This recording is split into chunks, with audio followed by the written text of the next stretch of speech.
Welcome to the Vet to Vet podcast. I'm your host, Bill Fitters.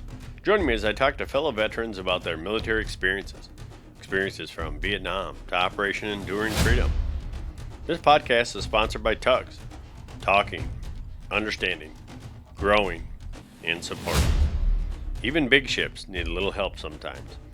Feel free to hit the subscribe button below to get our latest Vet to Vet interview. Feel free to like, share, and leave a comment below. And thanks for joining us. Sitting down with Navy E5, Mark Chrostowski. How are you doing, sir? Great. How you doing, Bill? Good. Let's start off with before you went in the military, what was life like for you? Life for Mark Chrostowski, pre-military was farming. Okay. I farmed. I did school, and wrestling was high school. Did wrestling, but looking back, the reason I'm going to go right to it. The reason I joined the Navy was because of the time I grew up in. We didn't have much around this area other than farming and some factory jobs, and I knew that right away when I was growing up that I loved farming, but there was no money in it being a hired hand. Had some great bosses over the years, but decided one day out of the blue, I said, I think I'm going to join the Navy. In fact, my brother joined the Navy prior to me joining, but he fell asleep one night coming home from his girlfriend's house, got in a wreck. Oh, no. So it wasn't able to he got 2 Great Lakes and they sent him back home and he never did join again. So I'm guessing that's where my Navy thought went, but that was my clean break. I thought, if I can go do something like that, I can do a clean break, get into something that I want to do and start a career. And that's kind of how that all went. It was so what shocked my parents. Oh, I bet. What year did you enlist?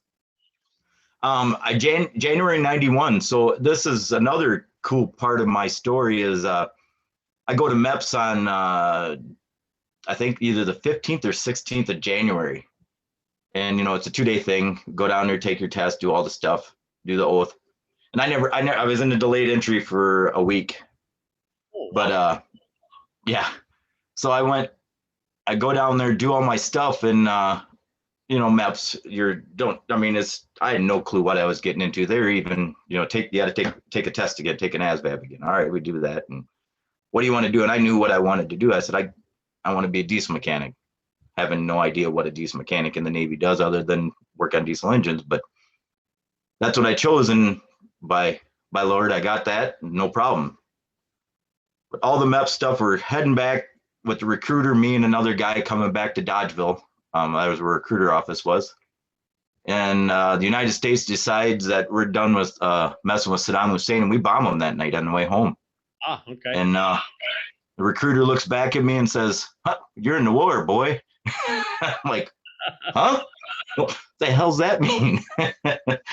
So that was an eye opener right away. I'm like, what did I get into? And I don't know. I have no clue what I'm doing, or getting into. Right. So yeah, we jammed home, and I let my mom and dad know, hey, I'm heading out in a week. Actually, it was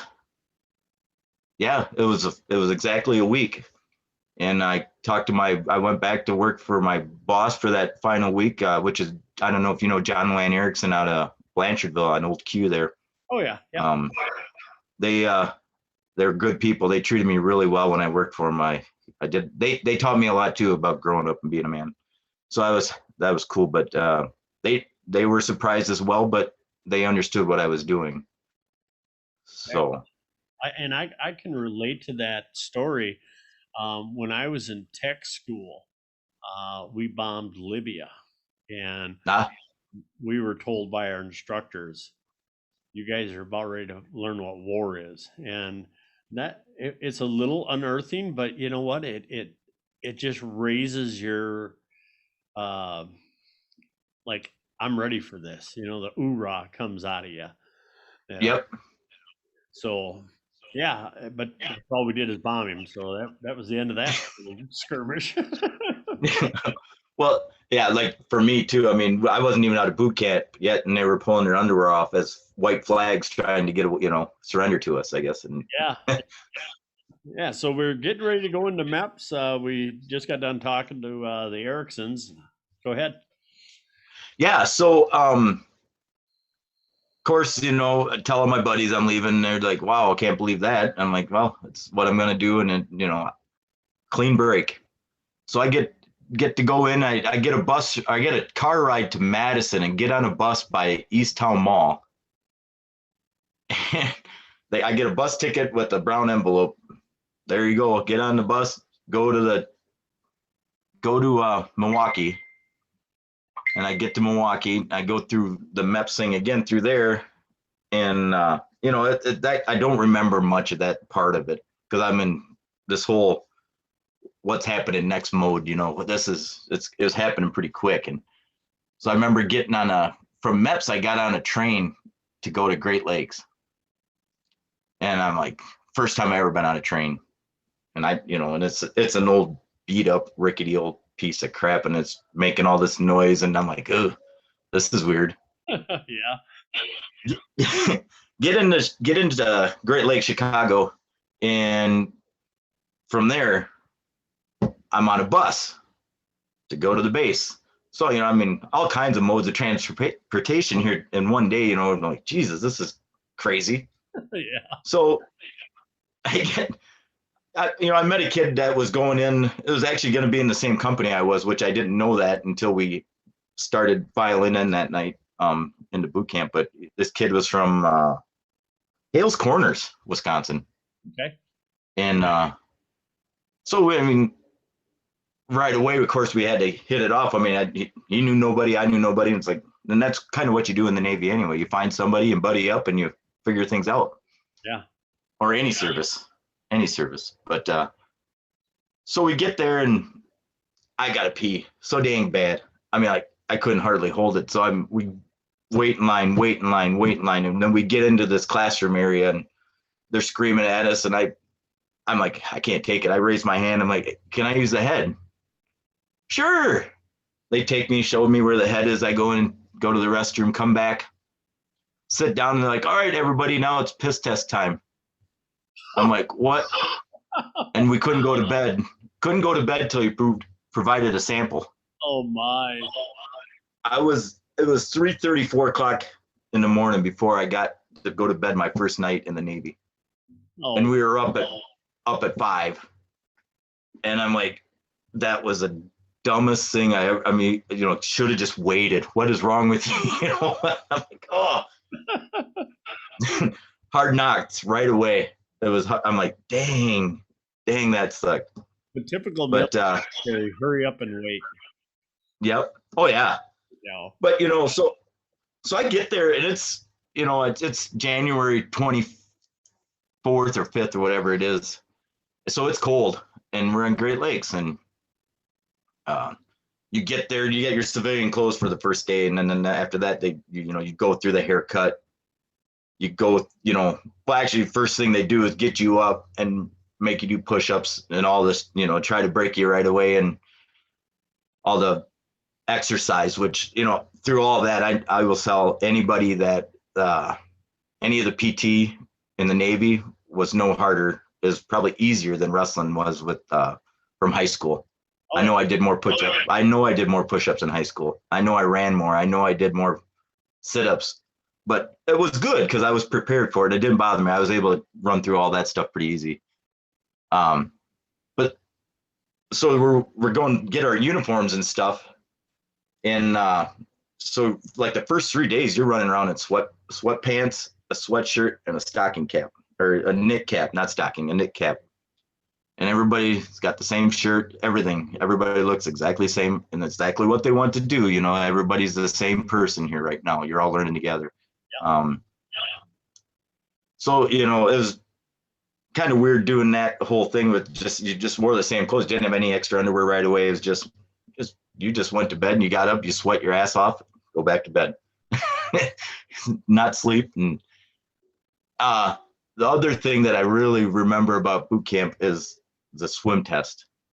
And, you know, U.S. Navy going on a ship out in the middle of the Pacific, Atlantic Ocean, wherever you're going. And our swim test was jump off a high dive, feet first, straight down, come up and tread water for, I think it was 15 minutes or something like that. And that was the swim test. I'm like, oh, but you'd be surprised how many people went straight to the bottom and they had to go down and pick them up. Would have been embarrassing if it was me. Yeah. The other thing that I got to tell you about the swim test, and I don't know how many people remember it in the Navy, but I damn sure do. You know, swim test, I think, was the second day. And when you go in there, you know, they're trying to make sure everybody's clean and all that stuff. And they had a bar. And it was probably, shoot, I would say 36, 38 inches off the floor. Okay. And it was a stainless steel bar that was probably 8 to 10 feet long. And it had little holes in it and it was shooting hot steam water out of it. And you had to run across that bar naked, holding your stuff. So in case you had crabs or something, it was going to kill it. And that was their thought behind this. So here's a bunch of guys running this bar. I only got a 32-inch inseam, dude. I'm straddling back and forth across this thing. I'm like, this is not cool, dude. This is so not cool. So that was another one of them. Well, okay, we're all the same now again, you know? Yeah. They're kind of like the duck walk at MEPS.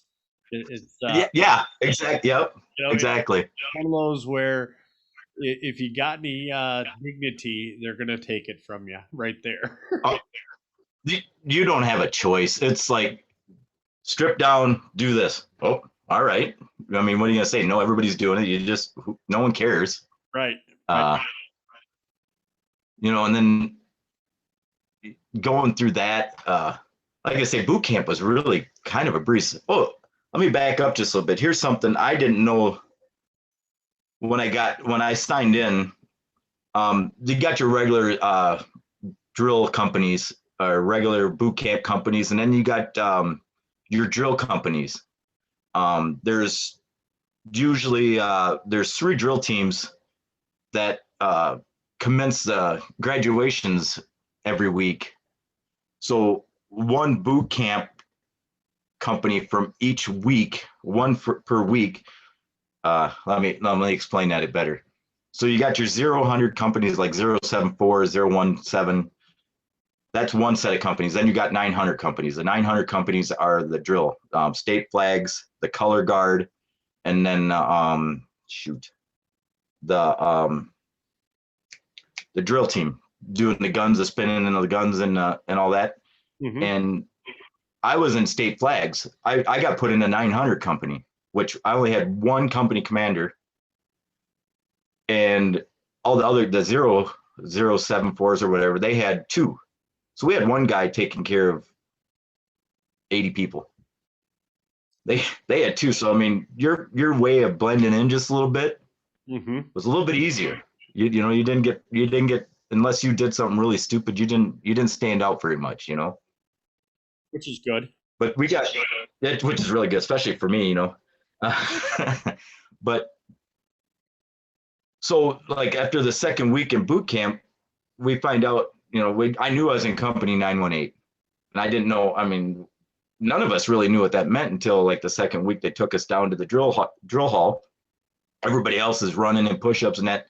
We get handed these flags, and they were teaching us how to march carrying flags and prepping for graduating classes. So being one 900 company per week for the boot camp all year round, there's one per week. Our company would do 3 graduations, with the last one being our graduation. Oh, nice. So the color guard would do 3 graduations, with the last one being their graduation, and it might be our graduation after that. So I mean, it's staggered so that you always had experience taking over the graduations. And that's an honor to do that. It really was, and I, you know, like I tell people this, that I didn't have no clue this was going to happen.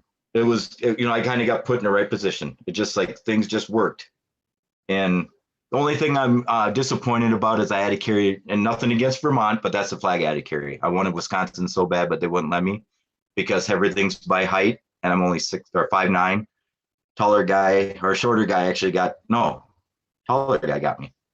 So missed Wisconsin, but it was cool. It was really cool.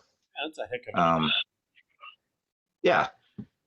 So boot camp was honestly pretty uneventful other than doing that. I mean, other than, well, the gas chamber. I mean, did you guys do gas chamber when you were in Air Force boot camp? Yep. I thought that was one of the best training tools there ever was. Oh yeah. Just let you know that your equipment works. And it sucked, but I was confident once I got out of there. I'm like, okay, this stuff works. I get it. Actually, I went through the gas chamber at my first base, which would have been Spain. And you're right, it Uh, brings confidence to you trust the guy that did your equipment or gal. And yeah, also that if you follow instructions, everything's going to work out. But if you don't, then you're going to, suffer a little bit, it, exactly. Then and you're right. Do what they say. They tell you go in, put your mask on. Yeah. Now take your mask off. Or you get the guy that says my mask ain't working. My mask ain't working. We'll take it off, and you stay here by me. And then they're the last person or one of the last people to get out because there's usually a couple other guys that would say, well, mine doesn't work either. Oh, you stand by me with your mask off. Everybody else is out there and they're like, holy shit, it really does work. Yeah. And you go out there and you got snot running everywhere. Yeah, and don't touch your eyes. And what does everybody do? They touch your eyes. Yeah.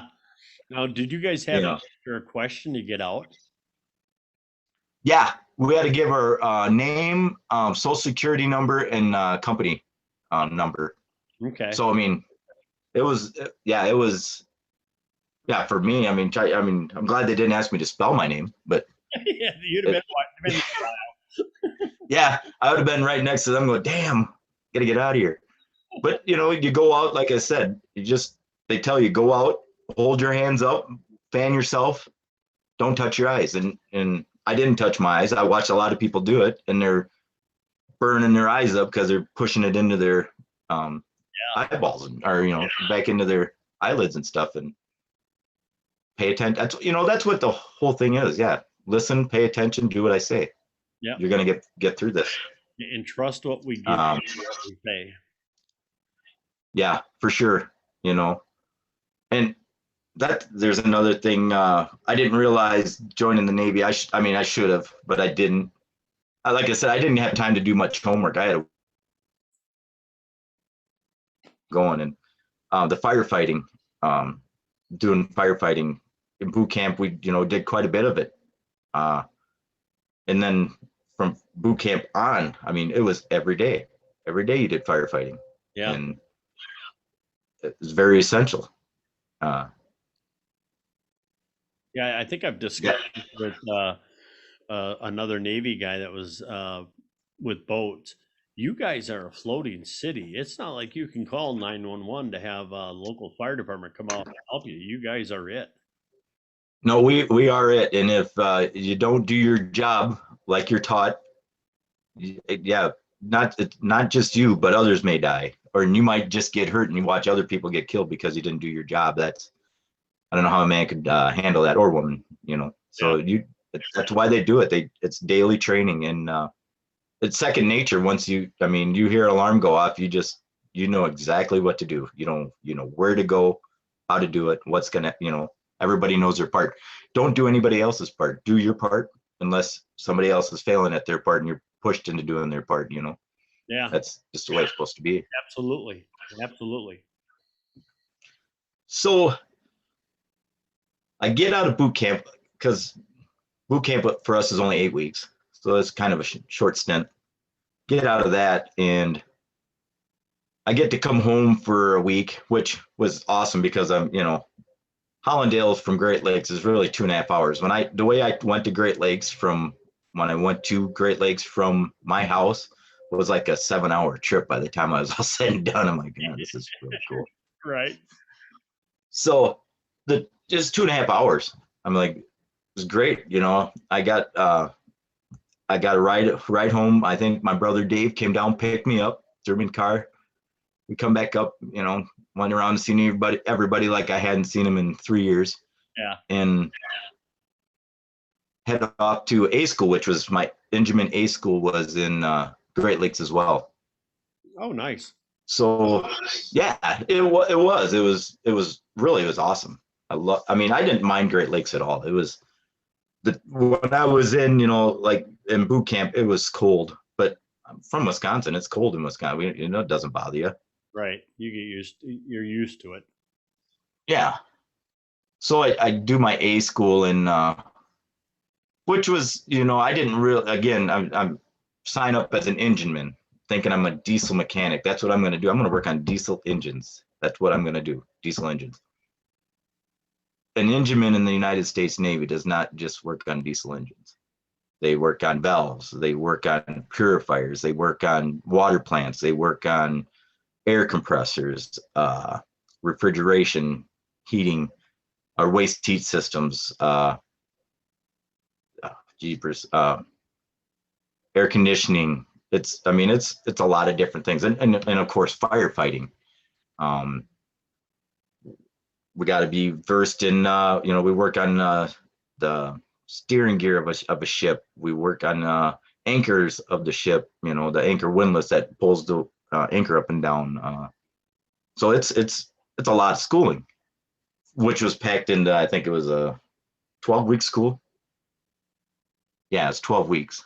So I mean, I learned a lot of a variety of stuff that I never thought I'm like, well, I didn't know this was part of it either. It's always, everything was hitting me like, well, didn't know that was going to happen.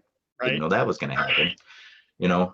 So, and I enjoyed it. And this is, I know Bill Hansen, and Bill Hansen, a history teacher from Pecatonica High School that we grew up with, and he's an old salt. He knows me from high school, where I wasn't a good student. I'm not afraid to admit it to anybody. I wasn't a good student. I got by. I graduated. But when I was in the Navy, doing stuff that I really liked and enjoyed and wanted to do, I excelled. I did really good in my classes and learning this stuff, and I don't know. I think it was more of I don't know if it was pride. I mean, I should have had more pride maybe in high school to try and get out of there with better grades or whatever, but I don't know if stuff just didn't interest me when I was in high school. There's too much stuff going on to focus on studies. I mean, I think I, like you, just kind of looked at school as, the bare minimum is all I need. That's what I'll give you. And when I got out, same thing. You just start accelerating because it's something that is really interesting to you, and you take a love to. So yeah, I hear exactly what you're saying. Yeah, the interest and the drive, and I kind of feel bad for Bill Hansen because he did push me. He pushed me quite a bit when I was in high school because I liked history. Everybody likes history. I mean, they should anyway. But I kind of felt sometimes like I might have, I could have tried harder. But so I mean, I had the A school stuff was pretty cool. Like every part of the military, you got to do your mess deck stuff. So for the whole Navy base in at Great Lakes, I had to do, I think it was only 1 week of galley duty. So it was like get there at 3 o'clock in the morning, and then you had to pretty much be there all day till like 6 in the afternoon, not 6, 1,800 hours. Sorry. Okay. And and that was a thing. And the stuff that happened on the mess decks, I will tell you, people are tired. There's, my job at one point on the mess decks was taking bacon and putting them in like a 3x5 pan, 3 foot by 5 foot pan, strip of bacon, strip of bacon, strip of bacon, I mean, all morning until they cooked it. And then I'd have to mop the floor, and then there's another guy next to me, strip of bacon, strip of bacon. Well, you get tired, and I reach around and smack him across the face with the bacon. Put the bacon on the sheet, and then next thing you know, there's a bacon fight, Yep. and no, and it's like, it's gonna get cooked. No one's really gonna get hurt, right? So just stuff you did stupid things to entertain yourself sometimes when there's nothing else to entertain yourself.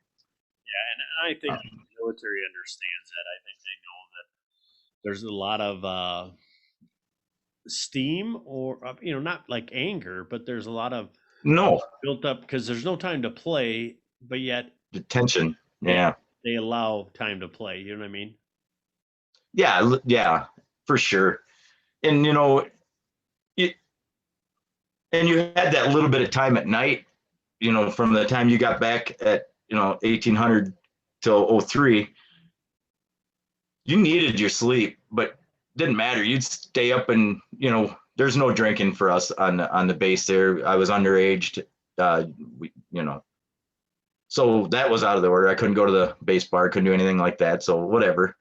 But we'd wrestle. We'd go down in which they call it a courtyard. Our barracks were a big box, and right in the middle of it would be an area with they'd have picnic tables and soda machine, fire pit and stuff like that, where you can go down there and hang out and do everybody get together. So, play catch or whatever. So, I mean, you did blow off a little steam doing that kind of stuff. Because let's face it, you remember when you were in school, or we didn't have any money. I mean, it didn't pay very good. It was, you ate what they fed you, and you kept your money to pay a car payment that you had at home that you're never going to drive again, But And then that or guys but buy those $2,000 or $3,000 stereo systems from Air Force, or from the base store, and they got to make PX. Yeah, and you're just like, I gotta admit, I did that. And it was my very first credit card I was ever able to get. It was a Montgomery Ward card, and I got a TV and a VCR. yeah. And I think I way overpaid for it. I think it was like $1,000 for this thing, and it was a 20-inch TV that was the size of a VW Bug. Back before picking it up, and I had to when you couldn't leave it out. It had to go in your locker every night, because anytime they come and do inspections on the room, you couldn't have that stuff laying around, at least in ours anyway. So every night, we'd pull it out and we watch movies or whatever, go to bed. I had to go back, and dude, this was the stupidest thing I ever did, buy this TV. And then I'm making payments on a TV and VCR. The hell? Live and learn. You live and learn. Yeah, nobody tells you about that stuff when you go in, but everybody does it, Yeah, right. Yeah, exactly. You see, and everybody does it. Yeah. Yeah. So we're getting close to the end of A school, and nothing really stood out in A school. I mean, I enjoyed it. I did good in the school. I learned a lot about the different types, two-cycle diesels, four-cycle diesels, the different types of diesels the Navy uses. And we're getting a week or two, probably 2 weeks away from finishing up A school. And then, they give you get to pick what coast you want to be on, or what base you want to be on. They give you your wish list. They give you a sheet with, Hawaii, Norfolk, and pretty much there's only the Hawaii, Norfolk, and San Diego's, because Long Beach had shut down by the time it was there, but they were shutting down by the time I got out there. So, I mean, I picked Hawaii and San Diego. Well, I got hooked up to San Diego for the USS Copeland. It's an FFG. And with that, when I took them orders, they needed to send somebody to a sea school to fill a billet on their ship as well. So since I was in Great Lakes already. They're like, well, you just stay there, go through the sea school. So I ended up staying another 20 weeks in Great Lakes, going through the FFG 7 class sea school. Oh, nice. And it was well, and then here's another thing. Like I said, I didn't know. So I took that orders. I took the sea school. Well, then it transferred me from just a regular USN Navy to USN Navy TAR, and it's training active reservists is what it is. Okay.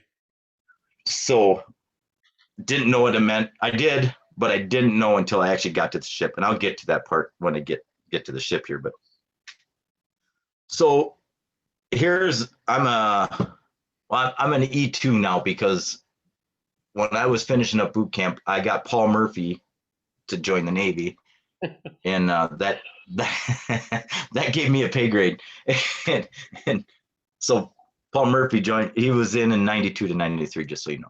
Okay.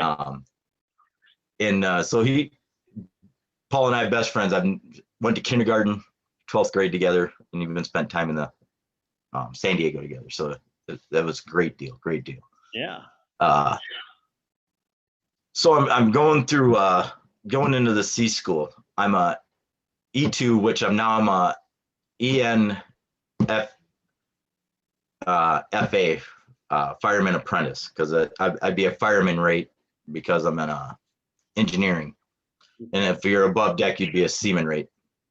So it'd be a seaman recruit, seaman apprentice, and seaman, and then it goes to your petty officer stuff. But I'm an E2. Everybody else that's in this school is an E3 to a E7, or an E4 to E7. Everybody else is like non-commissioned petty officers, and I'm like, wow. And that there again, there's another culture shock. All these guys are coming back from the fleet to take this class. They're telling sea stories and all this stuff, and I'm like soaking this stuff up like a sponge. Like, all right, they're giving me all these pointers, so when I get out there, I don't do the dumb shit that Yeah. people like me do when they first get places. You do that stupid stuff because you don't know any better. Right. But I mean, I really enjoy. I mean, I got to be really good friends with a lot of E6s that were down there with their family just for that school, that we'd get along through the classes and that, and they'd come get me on the weekends and take me out with their families to go eat or do things. And I'm like, they don't need to do this, but they did it because that's just what you do, I'll never forget that kind of stuff. It was really cool. But so the C school for the FFG 7 class, it went through everything I needed to know when I got to that ship. And I mean, down to where the bells were on the ship that I need for an eductor that pumps the bilge. And I don't know if you know what an eductor is, Bill, but nope. By chance. Okay, what it is, it's a pump, but it's a water volume. It's a suction pump, pretty much. It runs off seawater, shoots past an eductor. It's like a horn kind of. Seawater shoots past it, and it's got another inlet off to the side. And when it pulls that water as fast as it can, like that, it makes a suction. Okay. So then it pumps water, like your bilge water, when like if you get a hole in the boat or anything fills into the bilge, spills. Well, I mean, our water plants would spill water into the bilge when they're tripped offline. So you'd be pumping gallons of water down the bilge. You'd open up your ductor, suck that water right out the ship, and it was non-mechanical. I mean, it was just totally worked on a Venturi system off a water flow. It was a pretty cool thing. Yeah, it is. So I mean, I learned that, like, to all, like every little piece that I needed to know, the oil purifiers, the air compressors, exactly how to do maintenance on them. So every little aspect of the engineman rate on my ship, I knew going in when I got to it. Nice. Which gave me a huge advantage when I got there. I mean, I had guys that when I got there, I was impressed with. I mean, they knew a lot of stuff. I mean, I will never say I knew more than them. They had time and rate. They knew their job. But I will say that I was super I was happy to have had that training prior to getting there, and it took me over that curve. So I mean, they were able to utilize me a lot quicker, having known, and it really helped out with a lot of things on that ship. Yeah, Um, and that does a lot for you when you're first getting to your first duty station. That knowing that you're contributing and that they can put a lot of faith in you. So that's huge. yeah, yeah, for sure. And just the confidence factor walking on the ship, and more of a man than a mouse. I mean, I've already, like, you go to different evolutions of anything you do, you gain a little bit more uh, confidence on everything. You really do. You like I said, I go to boot camp. I'm like, head down, mouth shut, don't say a word. And then it's like, oh, okay, I'm getting how this works. I can talk. I can do say what I want. Just got to say it at the right time and to the right person. Right. you know, because there is a time and place for everything. Yeah, absolutely. So, that's the hardest learning curve, is to know when you can and when you can't. And I'll fast forward to today with my job, with what I do now. That's my biggest attribute that I can give to my company and the people I work with, and I teach that to the kids that work with me. Good. I can be a smart ass, but I know when to shut it off, and I know when it's time to be serious. We can joke and coke, but there's time, and I got a story for that later on down the line. So I mean, C school. I did good. I did really good in that. I mean, I was probably the top 2 out of the class when we got done. Out of, I think there was 8 of us, but I was the lowest ranking guy in the group. Yeah. So I was pretty impressed. I was not impressed with myself. I was very happy and very proud of myself. I'm like, I still got, this is funny. I was looking through stuff last night, and I've still got my notebook from FFG7 class. Funny how that is. It is. And I'm like, my daughter's like, why would you keep this? I said, why wouldn't I keep that? That's right. Someday you're going to read that to your kids or show your kids what grandpa did, or, yeah. But, yeah, that was just cool. And, being so close to Hollandale, there's a lot of times that Mark and a bunch of his Navy buddies would run a U-Haul truck or get my brother to come down and get us. And my mom, Erna, she's known for cooking. She'd get up in the morning, and then she'd come in the living room, and there'd be 6 or 7 Navy dudes passed out on the floor in the living room, and she'd start cooking breakfast for us all. And by the time I got out of A school, C school, and all that, I mean, everybody wanted to come back to Hollandale just to have mom's cooking and hang out on the farm, and go shoot guns, ride motorcycles. They're like, that's so much fun out there. You can do whatever you want. I'm like, well, within reason, but yeah. Right. But yeah, mom loved it. My mom absolutely loved it. She just, the look on her face, and you get up, and I think, I'm thinking Dad's going to be pissed off. I just show up, and he liked it too. He loved seeing us, young kids eat the house out of food, and Mom just loved doing it. It was pretty cool doing that too. Oh yeah, so I can see that. So I get out of let's say, when was I? I think I got out of C school. That would have been put me right at, I think, right after the first of the year. So it'd have been 92. Yeah, because I was in Great Lakes for like a full year by the time I was done with everything. Right? Pretty close. And so I go home for like, I think I took 14 days leave. And then I fly out to San Diego to meet my boat, the USS Copeland FFG 25, guided missile frigate. Get off the plane in San Diego, which I don't know if you ever flew into San Diego. It's the shortest runway there ever is. I mean, it's right on the water. You drop and you stop, and that's it. Well, yeah, you probably would. Yeah. You drop and stop, and that's it. It's like, holy, what the hell? So they got a duty bus that comes pick me up just for the base. And I should give my orders. I'm like, yeah, the USS Copeland. He goes, oh, it's always 32nd Street's where all the ships are lined up. And then, you got Pier 3 through whatever. And we're usually on Pier 3 or 5. And we pull into the base, go running. I don't know. I mean, I don't know, 9 o'clock at night. And I'm like, I can't. I mean, I'm not seeing landmarks because I'm kind of shock and awe again still because I'm like, all right, a whole new place, just trying to take it in, driving down, riding in the car. Yeah. And can't find a boat, can't find the ship. We're looking and we get out, we stop at each pier. Hey, where's the Copeland? I don't know. Go down to the next pier, get out, talk to the, because you got a guard right at each end of each pier.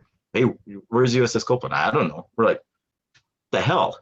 I had to call the base officer on deck for the night and find out where my ship was. Oh, wow. Well, here it's in the shipyards, right below the Coronado Bridge. I'm like, what? It's in dry dock, and it's been in dry dock for a couple months. They had to do some repairs, so they got in dry dock, and I'm like, no one knew that that's where I had to go, Right. So I go to the NASCO shipyards, and they can't bring that duty bus onto the shipyard because it's all. I mean, I don't know if you've been on an active shipbuilding yard. It's like a salvage yard in a way, but with the big cranes on the tracks. But I mean, it's tight and there's no room. So I'm like, I walk, go to the front gate, and I had to show them my orders and my ID to let them know that my ship was in fact there, and they knew it, and they're like, all right, it's down there. And I'm like, where is there? Well, you'll find it. I'm like, yeah, okay, I'm in a shipyard. It's a maze. It looks like, put a piece of cheese out there at least so I can smell it and find it, Right. I'm like, shit. So lo and behold, here comes a younger guy about my age, comes walking up behind me. He goes, hey, where are you going to? And I had my sea bag, and that's all I had is a sea bag and my orders. And I'm walking, tromping around, and he goes, hey, where are you going? I said, I'm going to the Copeland. And he's like, well, I'm on the Copeland. And he goes, what's your name? I said, I'm Engineman, I guess I was still an E2 yet, or yeah, E2, Engineman Fireman Apprentice Chrostowski. He goes, well, I'm an engineman. I'm like, are you shitting me? So here's this guy, first person I meet, same, we're in the same division, same boat, same, it's like, how crazy is that? That's nice. Well, I'm telling you, the first night on that ship was, never forget it. So I get to the ship, and we can't even go on the ship. They got a barge for us.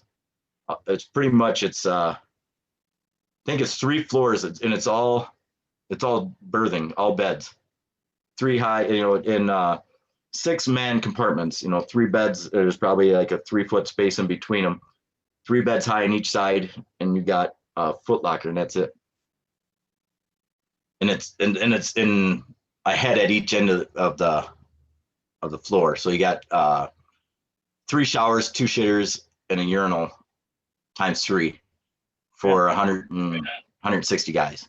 Wow. And then we had 1 mess deck at the first floor. So it's 9 o'clock at night, later than that now. It's, it's probably 2200, 2230, something like that. And no one there to give me any direction but Jimmy, my EN friend that I just met. Well, and he's like, he had to go on duty. He was coming back. He had to go on duty or something. And so he passes me off to an DC man that him and I are really good friends still. His name is Brett Lee. And Brett's like, here, let me get you squared away. He's I think he was an E3. He's in his first or second year being in the service as well. So he just, he's been on the ship since they come back from the Westpac. He's like, got on in Guam, so he's been on the ship for a while. He knows things, Yeah. So Brett takes me and goes, here, there's an open bed. Take that one. All right. I'm like, there's no pillow. Oh, I'll be right back. So he goes and gets a pillow and throws a pillow at me, and he goes, tomorrow morning, you guys muster over here. You guys all go over there, and everything will work out. Everything will start making sense to you. I'm like, sweet, thanks a lot. I'm like, everything's great. So next morning I get up, it's probably 06, and to hearing somebody just bitching in the next quadrant or next set of racks beside me. I'm like, what? And this guy's just going ape shit. I'm like, somebody took my damn pillow, and he's pissed, and sure enough, here he comes into my right away, and that's my pillow, and he's just going crazy. I'm like, easy, man, easy. Take your pillow. I said, I got in late last night, and I just got this pillow. I never said who gave me the pillow. Right. Never said anything about anything. I'm like, it was a misunderstanding. Won't happen again. I apologize. And looking back, I don't know if it was meant or if it was just a real thing that just happened. But like I said, Brett and I are still good friends. Brett Lee, the one that handed me the pillow that night, he's like, here you go, take this one. But I mean, I'm in a way, I'm thinking I was tested a little bit. Like, is he going to be a rat, or is he going to be a man, or how's this going to work? And right. I'm like, there's no way I'm going to be first day on anything and be like, well, I didn't do it. This guy did it. No, that wasn't going to happen. Yeah, the military has a way more tech school to get that out of you to where it's like, well, I'll just take the heat for it and we'll go from there, instead of, hey, dude told me to do this or she told me to do that. You just kind of learn, take responsibility. Yeah, because like in basic, everybody's going to pay the price for it. So it doesn't make any difference if you point the finger at anybody. So just take it and move on. Yep. And that's totally, and that's with everyday stuff. You still see it today where people are always like, well, he did it. Yeah. I didn't do it. He did it. And it's like, come on, who cares? Just now we got to do whatever to make it right. But so we go muster up that morning, and the first time I get to see the ship that I'm going to be on is out of water. It's in a dry dock. And I'm like, wow, this thing is huge. I mean, it's up on cribbing, and I could walk underneath the ship, and I'm not that tall, of course. Everybody knows that, but I mean, I could walk straight underneath it. The props hanging out of the water, big old variable pitch propeller. It's just a single shaft, but it was a huge ass propeller. Big old rudder sticking back there. The sonar, you see it under there. I'm like, that's so cool, And I'm like, this thing is just monstrous. It's awesome. Until we put it in the water, then next to the other ships, and it's just a little baby. But that was one of the things I remember. The first thing I see, I'm like, wow, that thing's crazy. Yeah. But going through the sea school, I knew what all these components were, where if I didn't, I wouldn't have known. Like, we had fin stabilizers on our ship. We had APU units, which were electric propulsion engines for like pulling into port and that. Instead of running your main engine, you can shut it down and use your, I guess I could push my hand, put it down so you can see mine, but it had two of them, and you could turn into the dock and they just go, or you could do one, and they were really neat little thrusters, kind of more is what they were. Okay, that makes sense. Yeah. So but I got to see where everything was at on the ship. It was, and these fin stabilizers were, you got a rudder in back that steers the ship. These fin stabilizers were underneath the ship up forward. So as such a small ship is only 45 feet wide, 450 feet long or something like that is all the bigger it was. But we get in rough seas, and this had servos on in that. And what these fins would do is they'd flip either way and try and balance the ship out. I mean, they helped, but they didn't. I mean, it was pretty buoyant. That ship would go, it'd roll.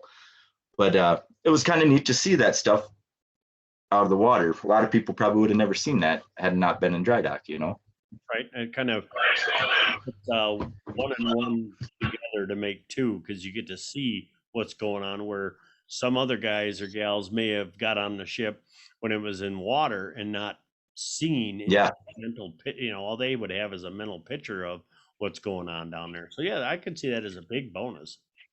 Yeah, and you see what's up, you see what's inside the ship, but you don't know what the hell it's doing sometimes. It's like, oh, whatever. So that was cool. That was cool. Let me think. What else? I'm trying to see if I'm missing anything for like the first, you know, just for the first week of settling in it was learning curve, but it didn't take long. Everybody, you learn that engineering, whether it be, doesn't matter what rate you are in engineering, everybody, that was the group that hung together. Yeah. And then it was, your ops, your boatswain mates, your deck crews, and that they all, everybody. I mean, we all got along, but you knew you kind of just followed these people, and get your way around and stuff. And everybody had each other's back. It was cool. Yeah, Air Force the same way.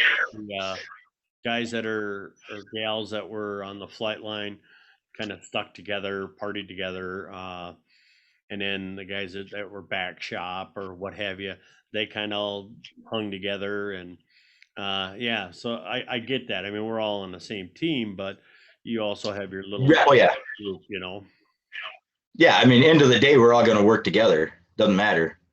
But yeah, every day to day, this is who I'm going to hang with, because we got like items, like things that we like, and it's just the way it is.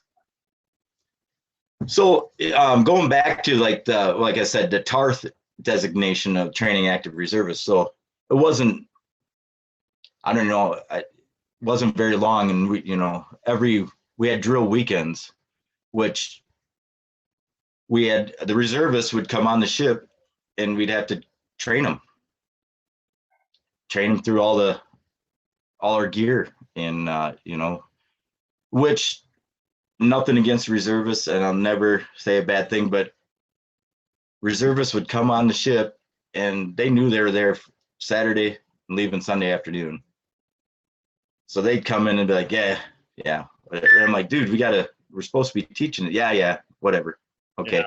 So, some of it was for some of them really took interest, but most of it was, unless they did their 2 weeks, when they do their 2 weeks a year, that's when they did, they had to, because they would get put part of the watch station and all that stuff. So they'd have to pull their own, Yeah. So that's when, but having said that, with the TAR, once we got out of dry dock, we were out to sea a lot, just with the drill weekends, because we'd have to go out to sea on a drill weekend.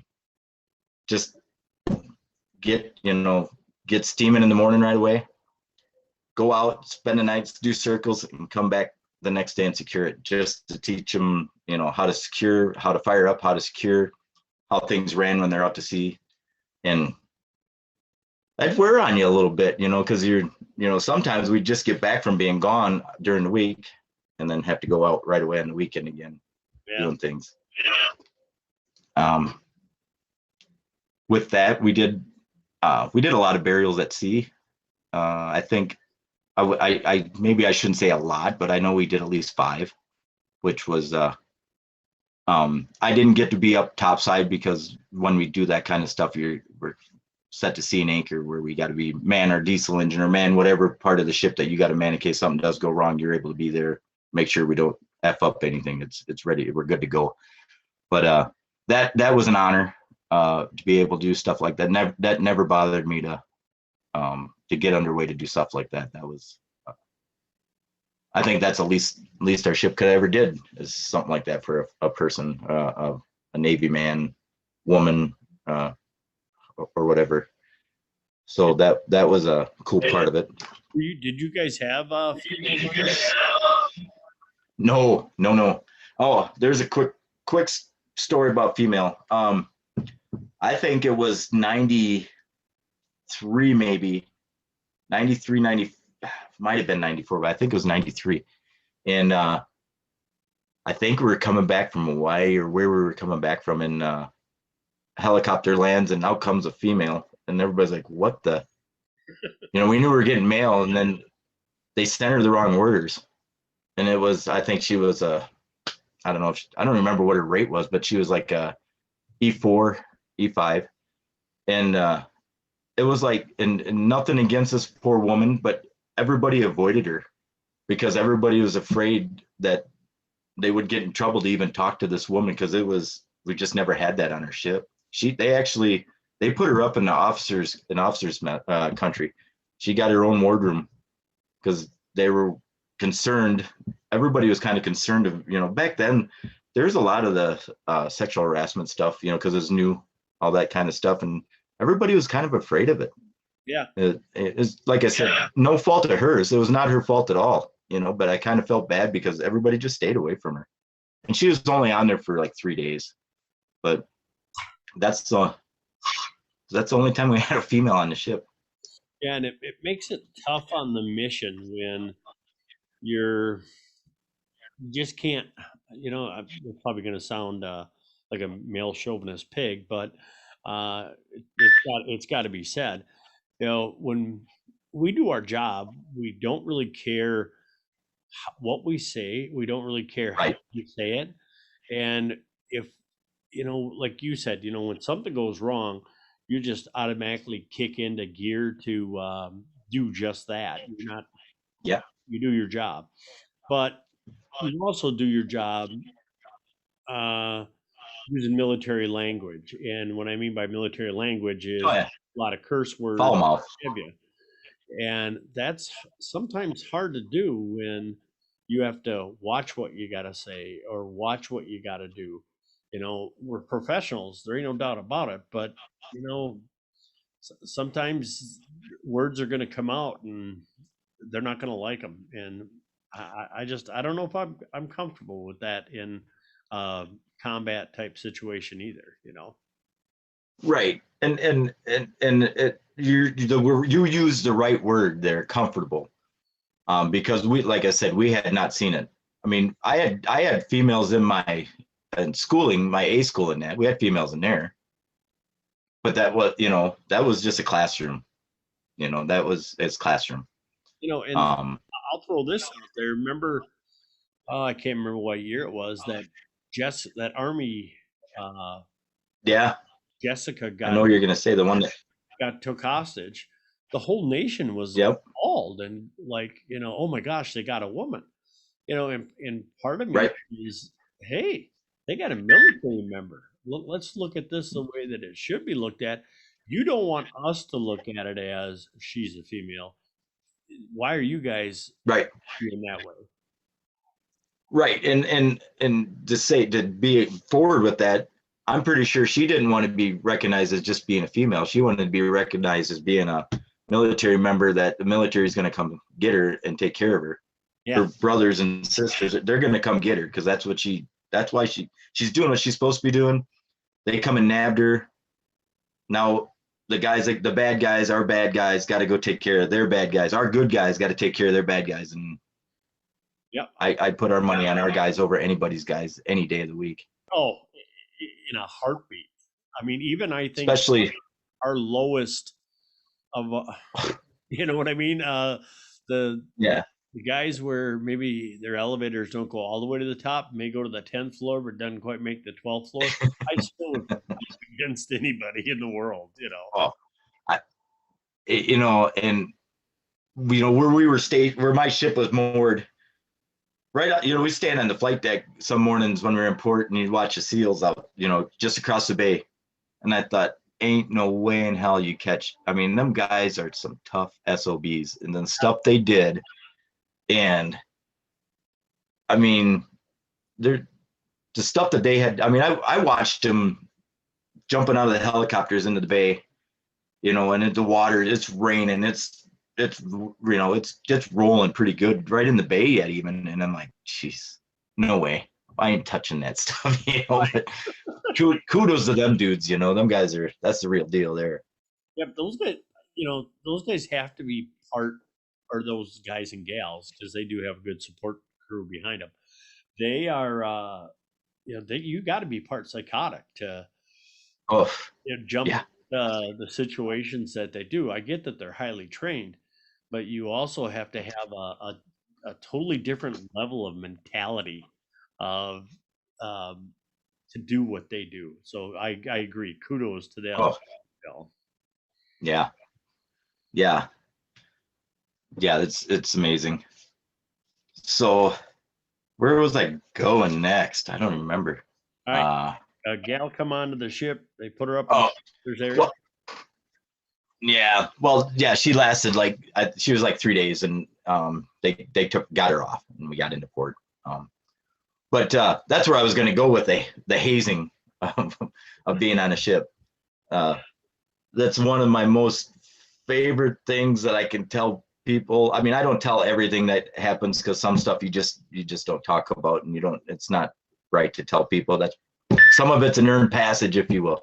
Right. But but we used to f with the new guy, and this is where I got lucky a lot. Like I said, these old dudes, these old salts taught me quite a bit before I got in there when I was in sea school. So I didn't fall for some of it. I got nabbed on a lot of things, but when you give a guy a garbage bag and say, go fill that with air out of that vent and tie a knot in it and write the date and time and take it up to the captain and tell him you got a control air sample. We got to have that before we can get underway, and these guys would do it. They'd do stuff like that. Or, hey, go up, ask the captain for the keys. He didn't leave them down here for us. We got to get it started so we got to get going, get underway, and we do it to the same guy. We'd make him go up and come back. And, you do this to every newbie that came on the ship, and you just make them run back and forth. And finally the captain would call down, hey, would you guys knock it off? We're never going to get anywhere. Just stop, or one of my favorites is the male buoy watch. I don't know if you ever heard of that one. No, that one I haven't. Yeah, we tell people that our mail would come in the helicopter and fly by and drop it in the ocean, and we'd have to go by and pick it up. They'd have it in a waterproof bag. They'd have a buoy on it, and you had so you'd send this rookie up, greenhorn, if you will, and put him in a vest, put a helmet on him, and you got probably a 10-foot hook, mind you, he's on the forecastle of the ship, on the front of the ship, and it's 40 some feet to the damn water, and he's got a 10-foot hook, and he's standing there up there, and he's got to walk, sound powered phone and everything, and he's vigilant because he's afraid he's going to miss this mail buoy and no one's going to get their mail and everybody's going to be pissed at him. And we'd stand him out there for hours on end, and then the captain would call him in, and then the helicopter would drop the mail on the flight deck like he's supposed to, and then it'd all be good, But just all that stuff was so much fun. As an engineman, we used to do one thing in every engine room, that you had a workbench with a vise, and a big, the big vices that you could really cinch something down in and work on it. Well, most of them were, that ship was built in, I want to say it was 78 or 76, and this is 90. So, it's older, and this, not like the battleships, but it's older. But these vices you could slide them, and then you could run it down, and then it'd start tightening up. So, so you wouldn't be putting any pressure on them if you didn't choose to. You'd have to get them close and tight, and then you could get the pressure to go. So what we would do is get the new guy, and a guy like me would put his thumbs in the vise, and then have another guy pretending like he's cranking your thumbs in the vise. And you're like, you're jumping on your feet. Oh, keep going. I can do it. I can take it. And you'd crank it down, and you really wasn't putting any pressure on it. Well, then you'd put the new guy in there, and then he'd get his thumbs there, and then you get him, and you get him tight where he couldn't. You wouldn't crush his fingers or nothing, but he couldn't get his fingers out. Right. And then you'd strip him down and make him stand there. Yep. Maybe there's grease involved with stuff or whatever, but that was another one of them rite of passage things. It's like, oh, that's just part of what you got to do, kid. Yep. You know what? Even like, we have same kind of shenanigans. I'll just use that word. Even when it happens to you, when it's all said and done, it's kind of like an acceptance. You've been accepted by your brothers and sisters, and it actually grows you closer. We did the same thing, and we had the same things done to us, but you're right. It's a rite of passage, But and I had stuff, yeah, your birthday, you get red bellied. It's just what happens, Yeah. you know. Yeah, So or when you get if you didn't get red bellied, you're like, what I do? No one likes me. What's that? like when you get rank, they come around and they pin it on, or with us it was Oh, punch it on. yeah, they frock. Yeah, yeah, that's exactly it. So it doesn't come off. Right. And That's exactly it. and it and if somebody misses you, as far as doesn't Oh, come around to do it, you're just like, dude, whatever do to you, man. You yeah, kind of, exactly.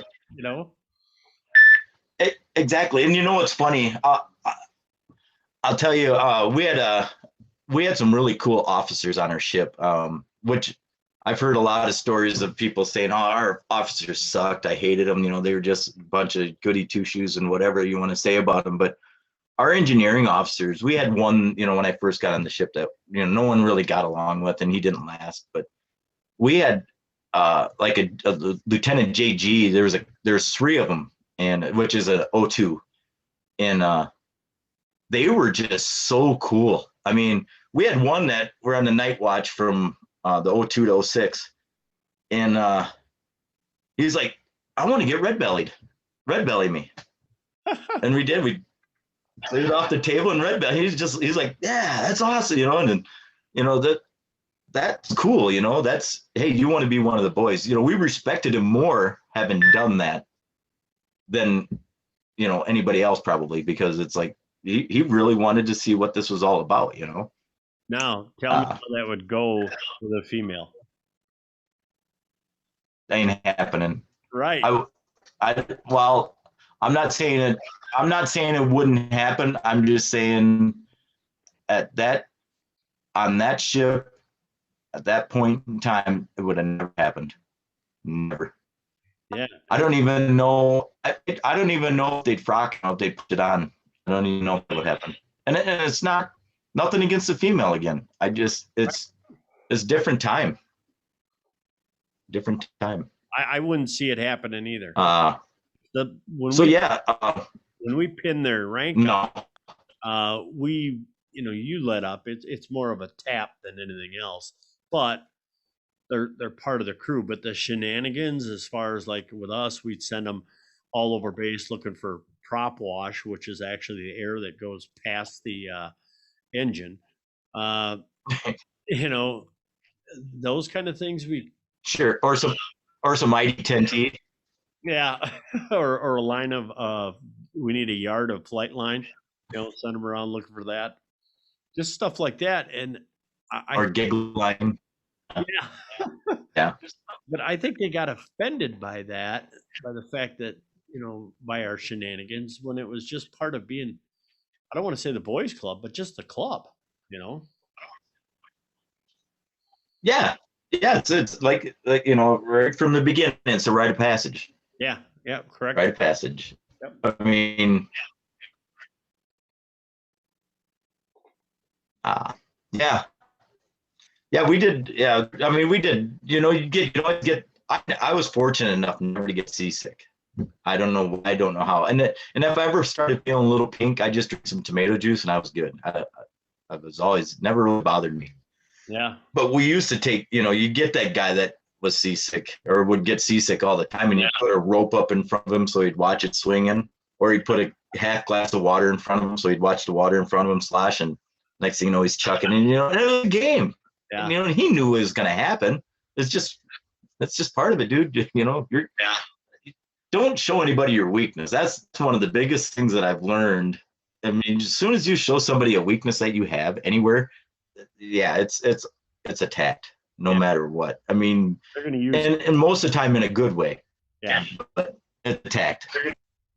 Yeah, and even to this day, so Legion meetings, we make fun of the Marines, we make fun of the Army, we make fun of the Navy, and they make fun of us back and stuff like that. That's all just for the acceptance. If nobody's making fun of you, do they not like you?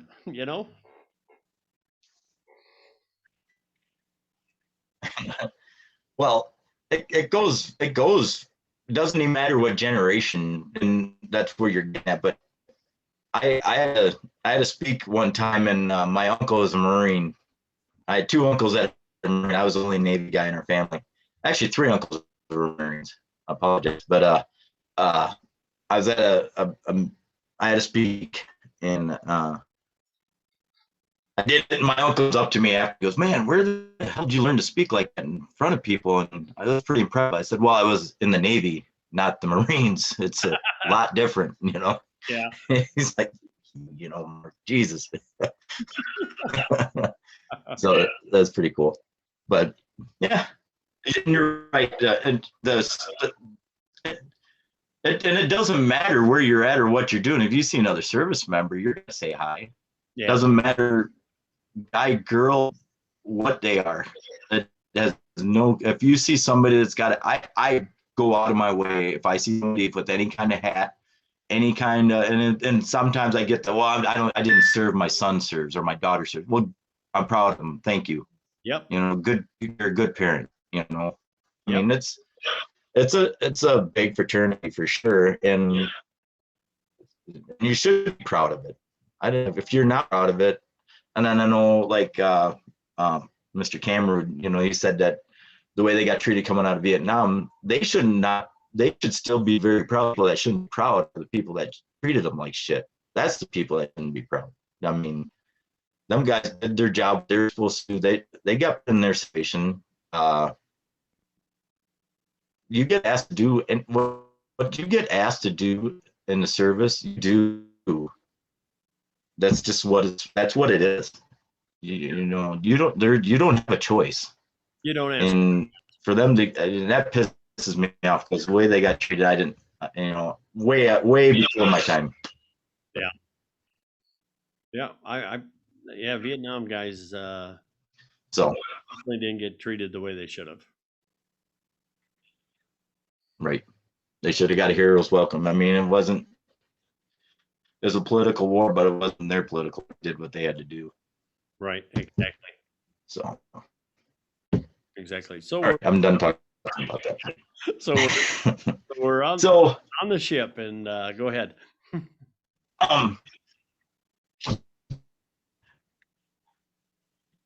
Okay, so like I said, I started getting qualified. You got to qualify everything you do in the Navy. You got to qualify to walk and just check bilges. You got to qualify. Somebody's got to take you around, show you how to do that, and sign off saying you know how to do that. And which is just cover your ass moment and make sure that your person's trained. And I'm sure they do that in every branch of the service when they teach you any type of watch station. I get on, I start qualifying, and I get qualifying pretty quick because I already know these systems pretty well. Which helped. I had okay, so you gotta qualify everything you do in the Navy.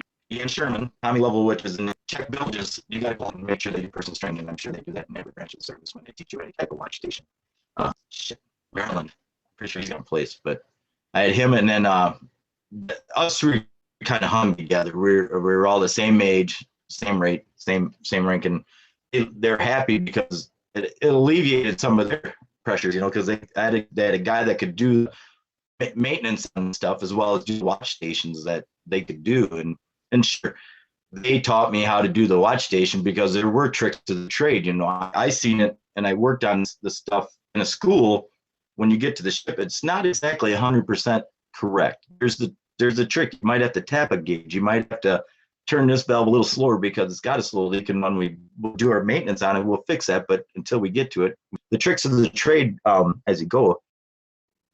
So I mean, I'm qualifying pretty quick through all this stuff. And having said that, I think it was our first trip to Hawaii. We're going, and one of our diesels go down. We have 4 SSDGs, ship service diesel generators. There's 16V 149 Stewart and Stevenson engine, 4 turbos and 2 blowers on these things, and they're rated at, I think they're rated at 1,600 horsepower. I think the brake horsepower was 1,420 or something like that, and basically they're 2 gates bolted together, big engine, but we had one that just pretty much ate itself. We had 2 blowers go down on it, ate up, I think, had unit heads. So I don't know if you, so each cylinder, most of your engines, you get a head that sits on top of the whole motor on each side, and it runs each bank. These were a single head unit. They were about that big around, and they had 4 valves in it, an ejector in the middle. And we had, I think, 3 or 4 of the heads went out. So me and the other 2, and we had a couple Filipino that were in our United States Navy, which is a big thing back in the day. A lot of Filipinos in the Navy, enginemen. But we usually a job like that, because so much went wrong with that motor. Usually we go in port and we let the port support. They usually come in and fix that stuff. And I was like, no, we can fix that. And Jimmy and Sherman and Lovell were like, yeah, hell yeah, let's fix that. So we actually gave up like our first day and a half or 2 days of liberty when we got into Hawaii, and we fixed this motor up, or diesel up, and got it running. And it was a pretty cool thing. I mean, we spent a lot of sleepless hours, because we had, Navy, it's all, or any service, it's all about time. You only got this much time here, this much time there. So we had a deadline to get in and out of there and do stuff. So it was cool. I mean, we were able to do this, and we got recognized for it. It was pretty cool. And some people didn't get recognized. So I was upset that there was a few of the guys that did not get named on it. But either way, that's just the way things work sometimes. Yeah. So we're in Hawaii, first time in Hawaii. They have a big luau for our ship. So we go in port, and they got just rows of chairs and tables, and they got a big stage up there. They got a big buffet, or no, it wasn't a buffet. They brought you just all kinds of food. And I think I'm like, I don't know if I was 19 or 20. I mean, I'm still not old enough to drink, but somehow I end up getting alcohol in me. And I'm sitting there, and they got a huge stage, and they got the hula dancers, and they're doing a huge fire breathers and twirling, and this is really cool. Well, I'm sitting in my chair, and behind me is our XO, executive officer, second in charge of the ship. And he's just I'm short. I'm only, like I say, 5'9". He was probably 5'5", just a short dude. Yeah. And he had that short man's disease. He was a prick. And I'm drinking, so I'm getting kind of full, and I realize he's behind me, and I'm over at my table, go, hey, and I pick my feet up and start kicking them on my chair, and I'm like, who am I? They're like, I don't know. I said, I'm the XO trying to take a shit. Of course, the XO heard that. He turns around and he's like, Ski, are you having fun? I'm like, well, of course, that was my nickname on it. It was Ski. You having fun over there? I'm like, yeah, I'm having a blast. And he's like, that was funny. He goes, I tell you what, I'll give you another day off if you go up on that stage and dance with them hula girls. Oh. And I don't know if he got the words out of his mouth. I was on the stage. And and I don't know that I was on the stage more than 2 moves, and I had 2 Samoans throwing me off the stage. But get that though. That was my first experience at a different port, and I'm like, out on the sand I'm like, oh, learning lessons, life lessons, but it was fun. That was pretty cool. So, and he was a man of his word. He did give me the next day off. I got it off, so that was cool. But shortly after that, I don't know, in the Air Force, you guys have to take exams to advance, or was it time and rate, or how did they do it? Time, rate, and then you had to take an exam. Or in the Air Force with other people in your job description. So it's the same as what we did. Yeah. So I was going from E3 to E4, which had been a non-commissioned petty officer. First time taking the test, I took it. Well, then, in all the stuff I'd been doing, they ended up to decide to use a CAP on me, which is a captain's advancement program, which the captain can use at one he pretty much, I didn't have to take the test. He just, you're an E4 now, is what he did. And looking back, it pissed quite a few people off because I already took the test and I passed the exam and I was going to advance anyway. So I took that from somebody else. And at first I didn't see it that way. I'm like, I had no clue I was getting that. It just happened. Right. And, but that, it went down like that. And, there was a few, none of my friends, they were all cool. Everybody was cool with it. But there was a couple people from topside, the ones that didn't know me or hung out with me or anything like that, that were kind of salty about it. I'm like, dude, it is what it is. If you got a problem with it, go talk to the captain. He's the one that did it. It wasn't me, Right. So that happened. So I was in E4 then. And geez, then we went, where did we end up going? I think, we did a lot of the stuff around, we went to Catalina Island. Yeah, Catalina Island on the way back from Hawaii. And that was, you watch Step Brothers, Catalina fucking Redneck. Yeah. Yep. I got a picture of me jumping off the O2 level of the ship. We had swim call out in front of it. So I'm jumping off the ship into the water around there. And that island, there's no cars on that island. It's all golf carts. Oh, nice. They don't allow cars in it. It's small. It's really tiny. So we pretty much moored there, and we were supposed to take the boat in the shore, the motor whale boat or Liberty boat, and we'd go in, and all we did is go to the first bar, and you never left the first bar and then get back on the ship after you're drunk. So it was another place I got to see, But so we got back from that one, and did a lot of the again reserve weekend stuff. In 2 weeks at sea with the reservists, and then we ended up going south. We ended up going to Central America for there's another word for it. I always call it drug ops. We threw like five or seven Coast Guard members on our ship so they could board fishing vessels, and we brought their rib boat, got put on board with us, and we trucked on down. Went to Guatemala first, and we loaded up 16 semi-loads of fuel. Then we floated around out there looking for what we're, pretty much fishing boats, but looking for drug runners is what we were doing. This is getting to one of my favorite stories I've ever tell anybody, and how it ever happened, I don't know. But we're getting ready to go through the Panama Canal, okay? So we're out to sea for like another week and a half, and we're burning up a lot of fuel, messing around with these chasing boats, and we board them, nothing, which we're just doing our job. Right. So we get to Panama, and we got to refuel before we go to the canal because just the way it was set up. So our captain's like, okay, we've been out to sea. I think it was like 2 straight weeks or whatever. And he's like, half the ship can have liberty now. You guys get X amount, I don't remember how many hours it was. You guys go do what you want for, I don't know, let's say 4 hours. And then you got to come back and relieve these guys so then they can go have 4 hours, and then we're going to go through the canal. So we had like 8 or 10 hours. Well, I was part of the first group. We get off, and they got a PX right there next to where we're refueling, and they got a park with a bunch of gazebos and benches and that. Well, 2 weeks, dude.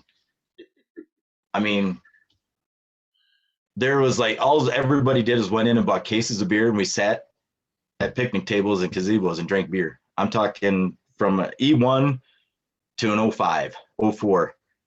Captain, not the captain, but officers, chiefs. E7s, E8s. Everybody's having at it, drinking. And so we go back. We got our time done. We go back to the ship. We relieve them, and we're drunk. We're freaking drunk. The other guys go off, and we're like, hey, we left all the extra beer. We're like, just finish what we didn't, drink it up. All this is said and done. We couldn't. Long story short, we couldn't go through the canal that night. We had to stay overnight and go through the next day because the captain sent the ship doctor around and did sobriety tests, and they wouldn't let us go through. You know, talk about, talk about, it's just like that kid that, you get a candy bar or whatever. Your mom and dad buy 6 candy bars. You get one. You can have one a day until they're gone, but you can only have one at a time. But no, you're that kid that's got to have 4, and then you can't have the other 2. Yeah, that's exactly what it felt like. I mean, the captain was pissed. He was pissed. I cannot believe this. I think this is, and I don't know for sure, but I'm sure it was the first U.S. Navy ship that couldn't go through the canal on time that was sitting there ready to go. And I mean, it's not a claim to fame, but it's a hell of a story. It's a good story. Oh yeah, good. That's good. See, we had something like that when we went to Turkey, because when we went to Turkey, we played very intense war games. We were in mob gear, chem gear for hours on end. So when we were done, we could go to the club.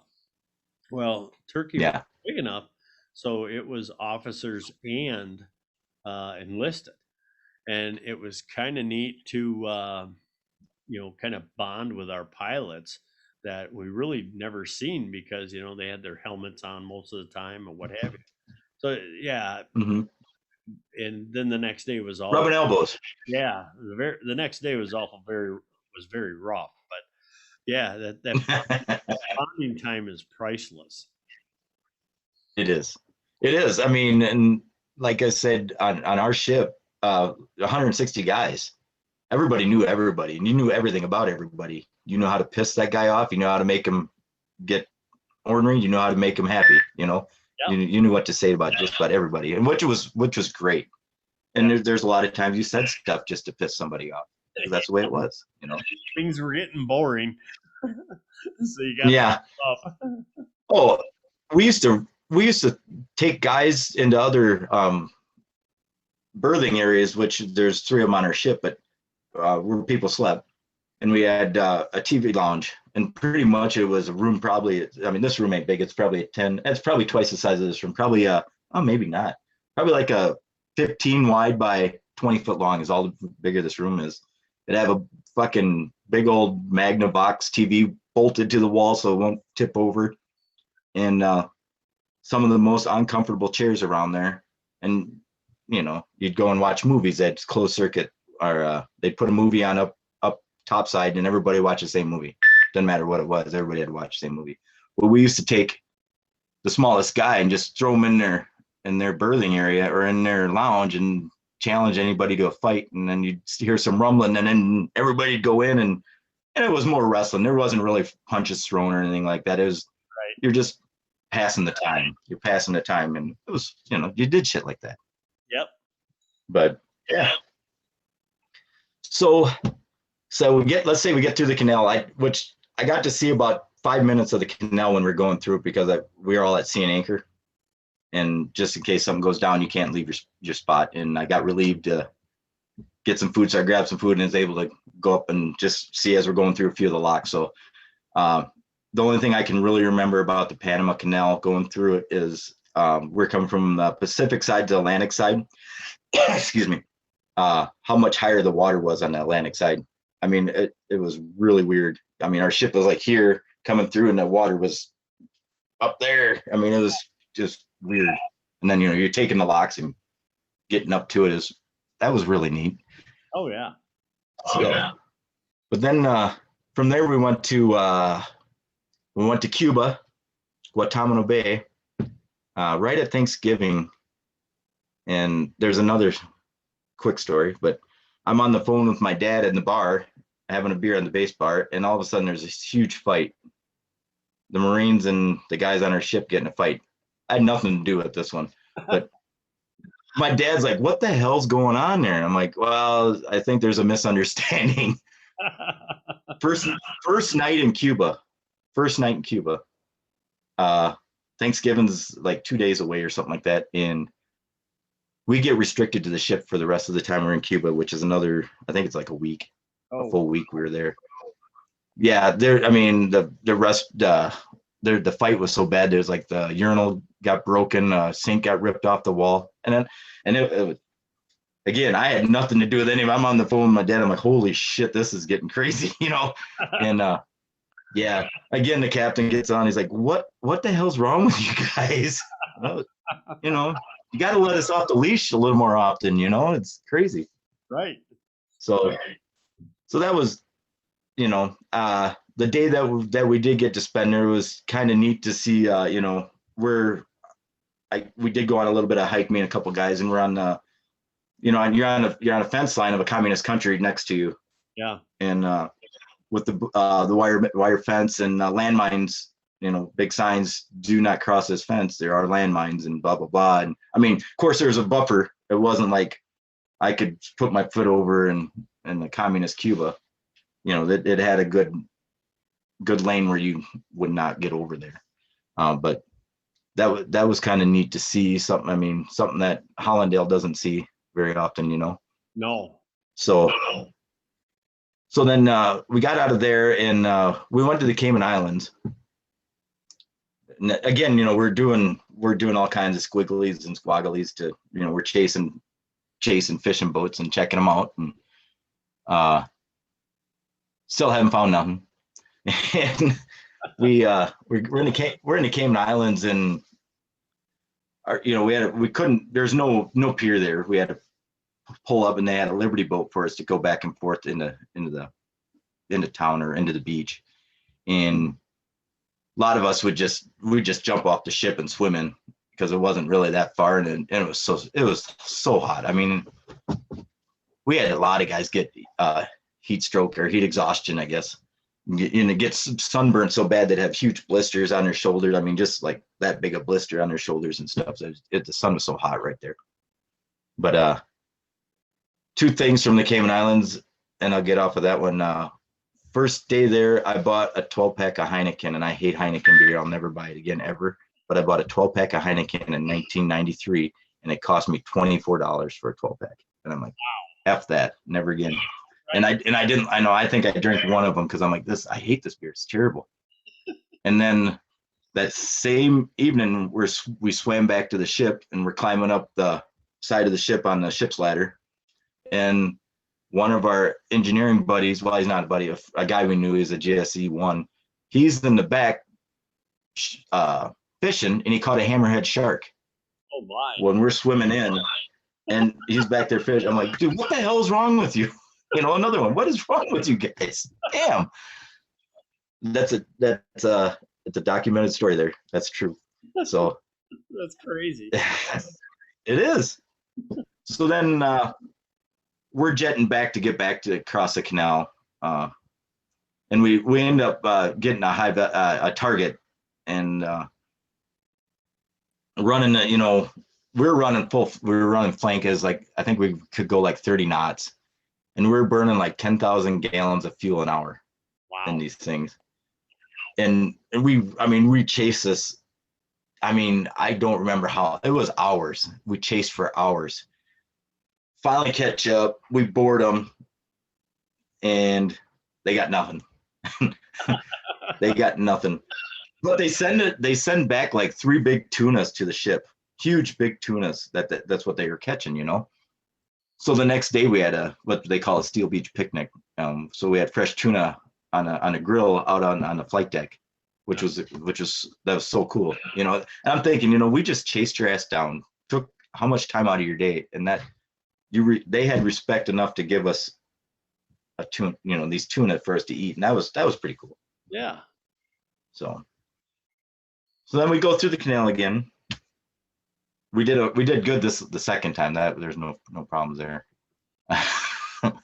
But the other thing that I did that on the ship that I was pretty proud of is I got qualified to be a aviation hot suitman. Okay. I know you know what that is, but other people probably don't. It's like the potato suit guy, baked potato guy. Basically, my job at that point was I wore this reflective insulated suit, and then it had a gold shield across the front. Is actually I think it was 24 karat gold, real thin, not like a chunk of gold, but it had a gold layer to keep the heat reflective. And basically, if a helicopter crashed when it was landing on our ship, my job, I had a Halligan tool, I'd go in, pop the door, rip the battery,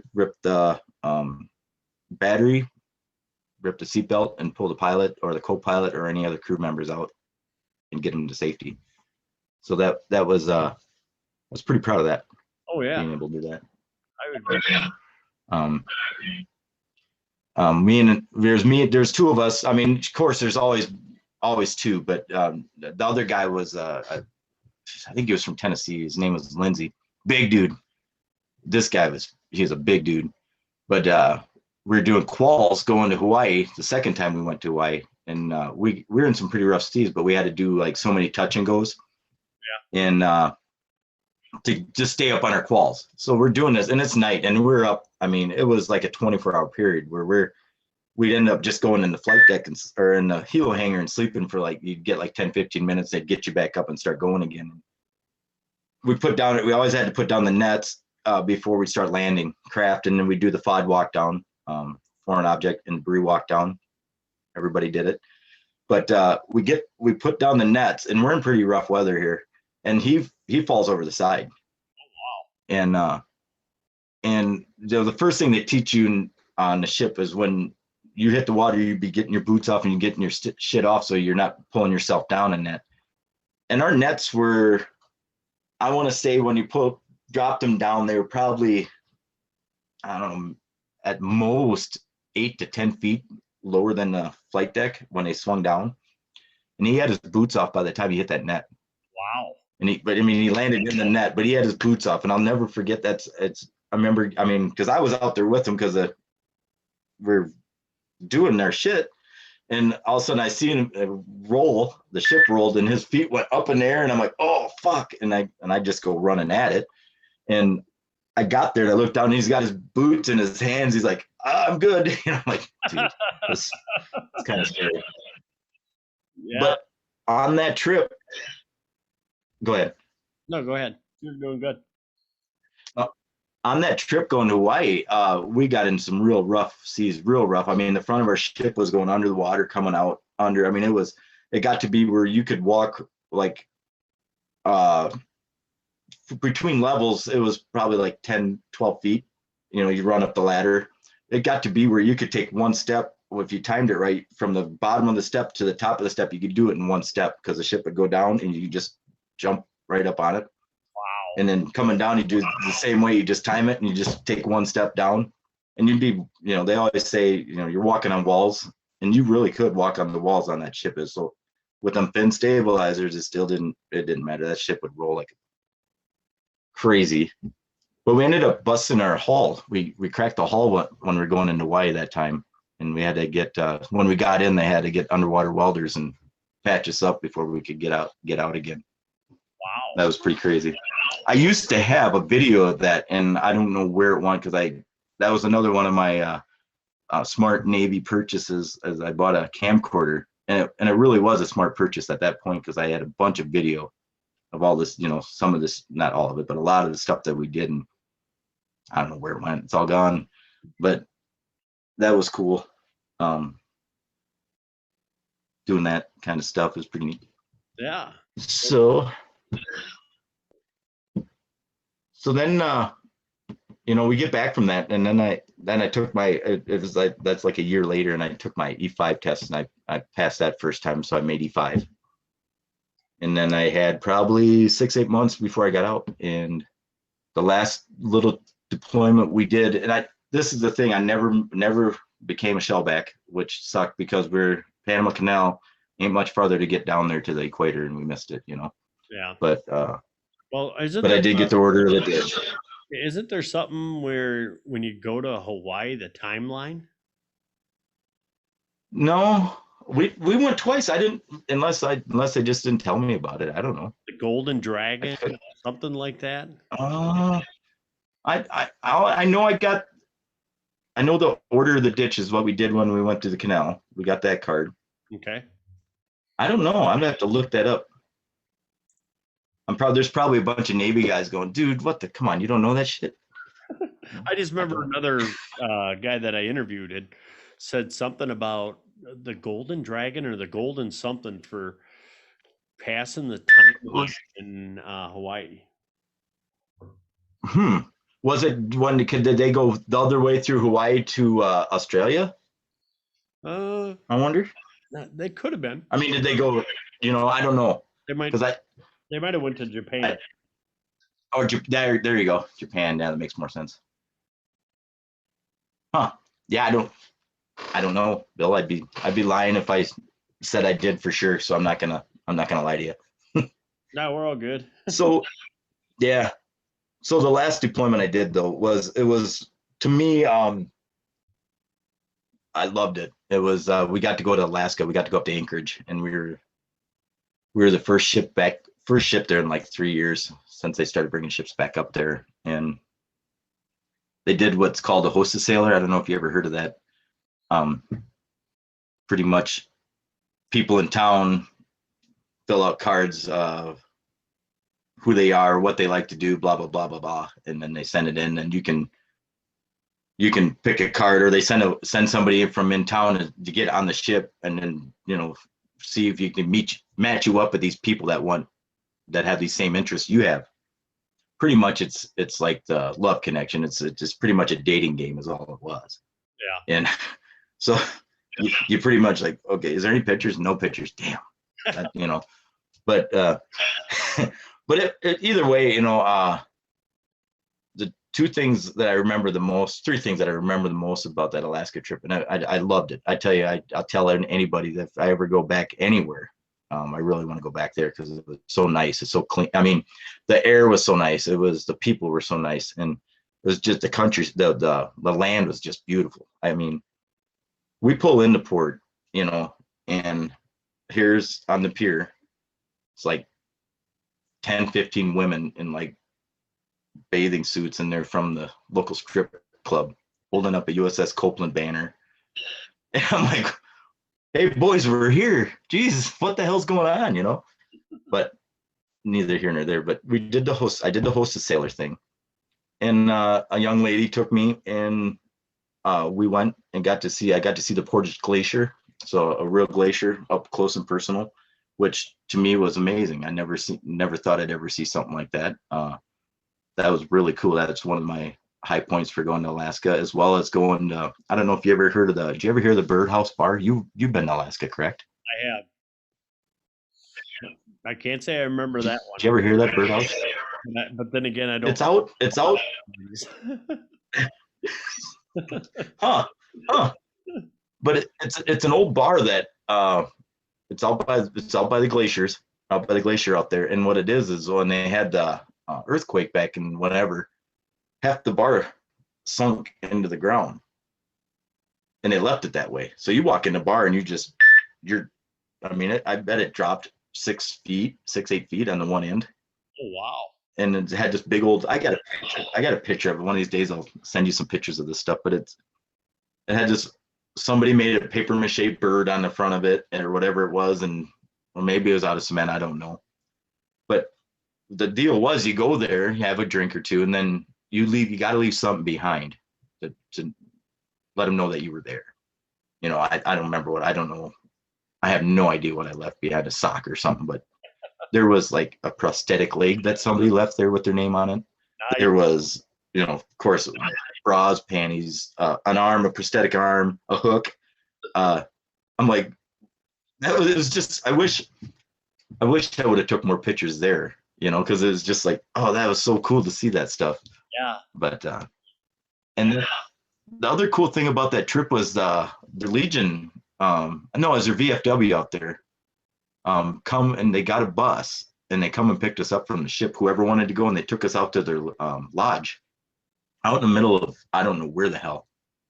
And they just loaded us with booze and beer. I mean, we drank, poor guys, we drank them out of beer and booze. It was, but they had a wild game feed. I mean, any animal that you could kill in Alaska was in a crock pot or sliced on a table for you to eat.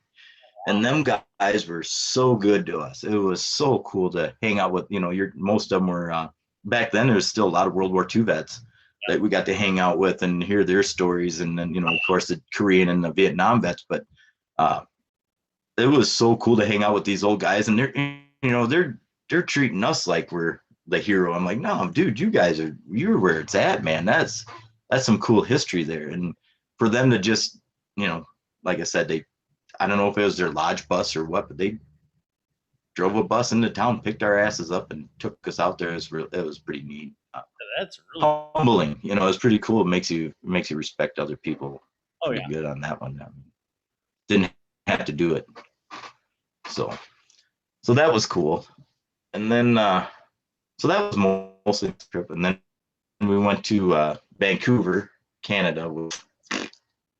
That was just Canada, in my opinion. Yeah. And then we capped it off by coming back through San Francisco through Fleet Week in '94 there. And that was cool because we got to do the parade of ships. And I can't remember what ship we were in front of when it was one of the carriers. And when we went under the Golden Gate Bridge, they launched some of their jets off of it. And so they shot out under the bridge. And then as soon as they got past the bridge, it went straight up. It was the coolest thing I ever seen. That was pretty amazing. And while we were there, they did the Hostess Sailor Force too. Yeah, that's cool. When a plane does that, it's called a max climb. It's called a max climb, where they point the nose straight up. It's just to show the power of the engines that we have in our jets. Yeah, no, that was pretty impressive. I was like, shit, yeah. And I don't remember what carrier it was, but I remember one time we refueled next to the Abraham Lincoln. And that was a carrier 5,000 people. Yeah. FFG 160 people. And we're looking like a rowboat next to a yacht, And we're taking fuel from them, and that was cool, and that's the only time I ever got to come topside for refueling too. They let us take a break, and I got to go up, and I took like 2 pictures, and I had to go back down. But and we refueled a lot at sea, but that was the only time I got to come topside for that too. That's an interesting procedure in itself. Refueling. Yeah. That ain't for the faint of heart. That's real stuff there. Yeah. My one of my buddies that lives out in Oregon is Travis Gray. We do Zoom meetings once a month now, and it's pretty much all night drinking beer. Is fun. But he remember I don't recall it because I was always down. I was always in the bilge or down in the engine room or whatever. But he recalls a time when we had to do an emergency breakaway, and it was another. I don't know if it was Canadian, Australians, or somebody else, and we were 3 abreast. And somebody started getting close to us or whatever, or we were getting close. I don't know how it all went, but he tells the story that he was up topside. He goes, it was close, and we had to do an emergency breakaway. And he's like, it was fucking close. And I don't remember it. I wish I did know about it back then. That'd have been cool. But yeah, yeah. But yeah, that's one more thing that I really like to tell people that I did know how to do, which is not many people did know how to do, is make our salt water into drinking water. And that was a cool process that I really took a lot of pride in doing. And luckily, being an engineman that I was, we never went without showers. Yeah. We always had showers because we can go right down in AMR3 there and pop the bracket or pop the valve and shower up right there. But that was cool. I mean, like I said, stuff I didn't know I was ever going to learn, being able to take seawater and being able to drink it. That was one of the coolest things in school, learning how to do it. I was like, I had no idea that's what they did. Right. Yeah. No idea. So that was cool. But yeah, that was, I'm pretty much getting out then after that. I mean, I could have stayed in. I got qualified a lot of different things. By the time I was getting out, I was engineering quality control, or engineering training team, which basically I was a guy for the longest time. Whenever we had, I was part of the drill team as part of the if engine was going, something happened to an engine, something happened to fire in the engine room. And I was one of the main guys that was first with one of the PSM or propulsion monitors, auxiliary monitor. So there's like 5 of us. When anything went down, we were the first ones to get to it. As far as engineering spaces, mind you. Yeah. By the time I got done, I was a trainer for that, and that was pretty honoring for me. I thought that was, it's one of the coolest things is to teach somebody else what in my opinion. Absolutely, pass the torch. Yep. And so I did that, and it was cool. And we had the thing that I'll say, we had some characters on that ship. People you think back and then all the names go through your head, but there's just some of the you look at him and go, how the hell does that guy know how to tie his shoes? And it's like he's one of the smartest people in front of me, Yep. But so you get out, involved with the Legion. How did that happen? How long has that been going? I think I joined the Legion. I was always going to join. So I've been out since 94. So quite a long time. 20, my math is awesome tonight. 27, 26 years, right? Somewhere, yeah. Yeah. So, I was always going to join. And back in, at that time, the American Legion or the Legion post down here in Hollandale, it was pretty much World War II guys and very few Korean guys and very few Vietnam guys. And it got to be the point where everybody was old and they weren't doing much. So they weren't recruiting, they weren't doing anything like that. And old Jim McGee, old man Jim McGee, Jim Senior. Yep. He was the adjutant. And he's been, and I'd see him every once. I'm like, Jim, sorry. Oh, there's my buddy Travis. I'm like, Jim, you got to get me in. You got to get me in the Legion post. And finally, what happened is my daughters had a school program up here for Veterans Day, and I went, not being in the Legion post, and I stayed off to the side. That's their spot, and I understood that. And Otis Gilbertson was the commander at the time. He's like, you can come up here. I was like, no, when I join, I can come up there. I'm okay where I'm at, Well, then probably a couple weeks later, he's like, hey, you need to come join. I'm like, all right, I'll come join. So I did. And then like a year later, Otis is getting older and his health is starting to fail a little bit. And he asked me to come to an emergency meeting, and I did. And then they made me the commander. So a year later, I'm the commander, which to me was quite an honor.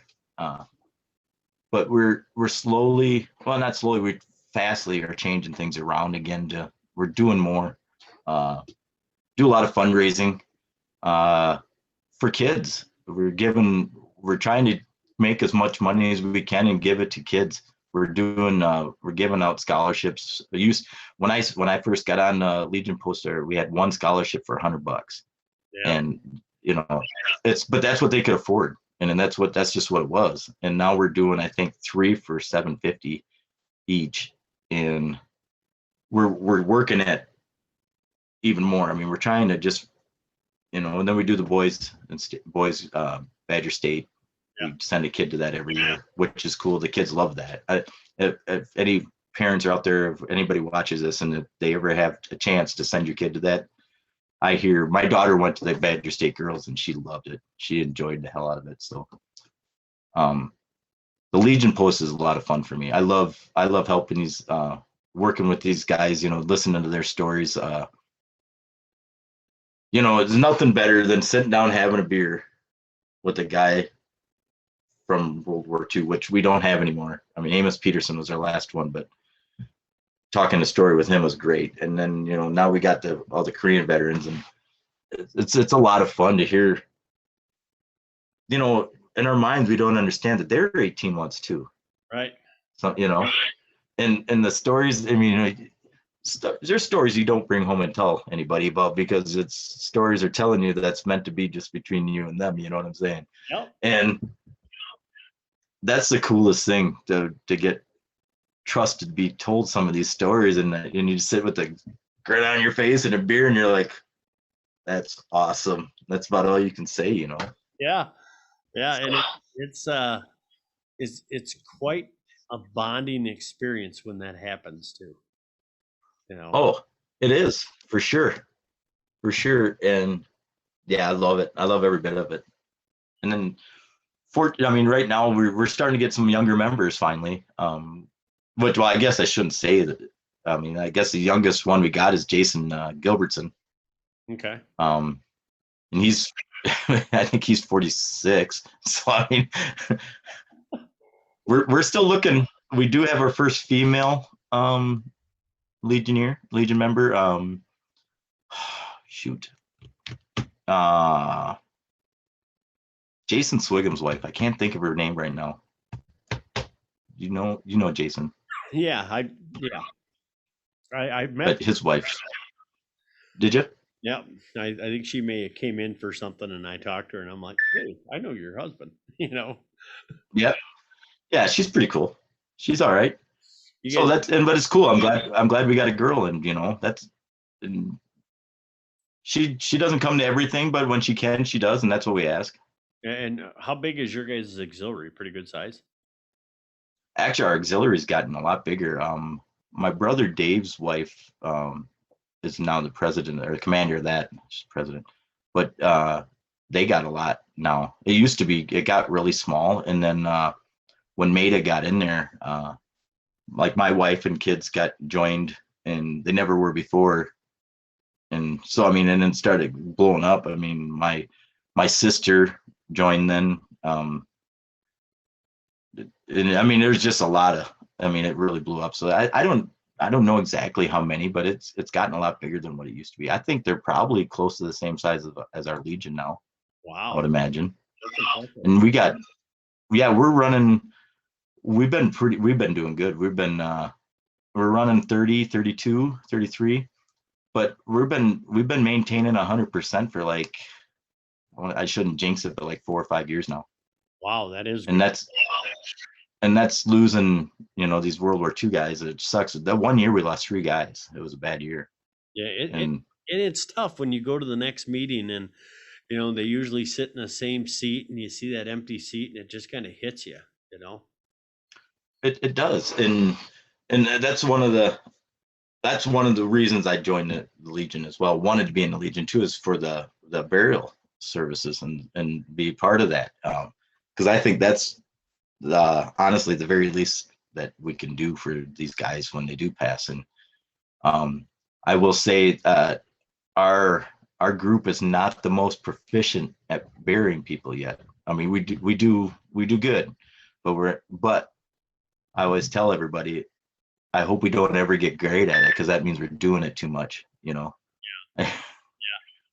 There's a double-edged sword there, But, yeah. So, what's your goals for the Legion for the up and coming years? Oh, well, I really want to try and start making our scholarships even more. I want to try and get into the schools a little bit, and thinking about talking to guidance counselors and that about getting these kids into the service. What opportunities? Because I don't think that happens anymore. When's the last time you've seen a recruiter around? No. And everybody's got to go to them. Yeah, and just like trade schools, I mean, these kids are missing the boat, literally. I mean, pardon the pun, but they are on a good education and a good. I mean, you're not going to get rich being in the Navy, especially if you do 4 years. I mean, I've got some buddies I got two guys that I was on that same ship that started as, they were my pay grade when I was on there. They both, one retired last year in November at 30 years as a E9, right? Yeah, E9. He was a Master Chief, highest he could go, and he did really well for himself. I'm so proud of him, because he retired and got his same job back in a civilian role. I'm like, dude, who does that? And he's making more money. Right. But then the other ones, yeah, the other one's in Japan, and his last duty station in Japan as a master chief. But they're both damage controlmen, so they teach firefighting. Okay. So it's kind of a cool thing. And actually, the one that retired last year, he drives LCACs, landing crafts. Yep. That was his job when he cross-rated over, however you want to say it for that. But so I mean, you just like everything, Bill. What you put in it is what you get out of it. Yeah. And just like your. And, you and I both come from the same high school per se. How many people by the time they're 21, 22, 4 years out can say that they've been to X or X, been to this place or that place, or the experiences that you and I have gone through? Yeah, there ain't many. I got a T-shirt that says that I wear every once in a while. It says less than 1% of the country or what world has seen a sunset off a flight deck of a Navy ship, and I have. Yeah. I mean that's. I mean, and you've seen it in different countries, so I mean, you can expand on that, but it's not many people get to do that. I mean, there's sacrifice that goes with it, but it's well worth it. Oh yeah. Yeah. I mean, and I'm not belittling anybody who never joined. I'm just saying, Not at all. those are experiences that, will last a lifetime with us, Well, like I said last night when I kind of looked, I had that FFG 7 book and I kind of thumbed through it, and I'm like, and everything, just the memories that, I mean, I had some notes here I was going to talk. I know I've talked a long time already, but I had more I was going to say, and I'm like, I can't. I'll be here all night, but yeah, but I mean, but that's what you got is your memories and life lessons. I did some really knucklehead things when I was in the Navy too. I mean, just I was a kid. I made that comment. We had our first Zoom meeting ever with. I got a buddy, Travis, which is out in Oregon, and I got a buddy, the Maryland. That's where Tommy's from, Maryland, and then Brett from North Carolina, and my buddy Jimmy from Illinois, Sherman, the first guy I met on the ship. First Zoom meeting, and we're like, God, you're a dumbass. I'm like, you know what, dude? We're all 18. We're supposed. I mean, we had no fucking clue we didn't know how to act, what to do. We'd go out and get drunk and do stupid things, but then the older you got, oh, okay, yeah, can't do that. Right. So, but what? How many? What's the percentage of the military that's run by people that are, let's say, 20 to 30? Yeah. I mean, it's a huge. I mean, that's a huge number. That the get it done people, not the people telling somebody to the get it done people are. That's and that's what it takes. Yeah, that's what it takes. Yeah. So what do you think it's going to take to get our Iraq and Afghanistan and Somalian vets into the legions? I thought they could get into Legion. I reckon. But what can we do to get them there? Oh, geez. Honestly, they just need to have guys like you and me talk to them. Yeah. I think a lot of them don't know anything about it. That's the thing.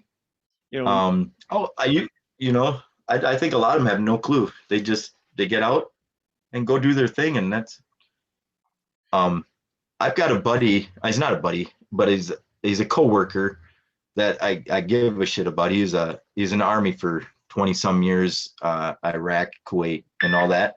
And he was a sniper, and he's got some really bad PTSD, really bad. And I've actually went in and talked to him numerous times and said, dude, go to the VFW, go to Legion place. Hey, go talk to them guys, hang out with them.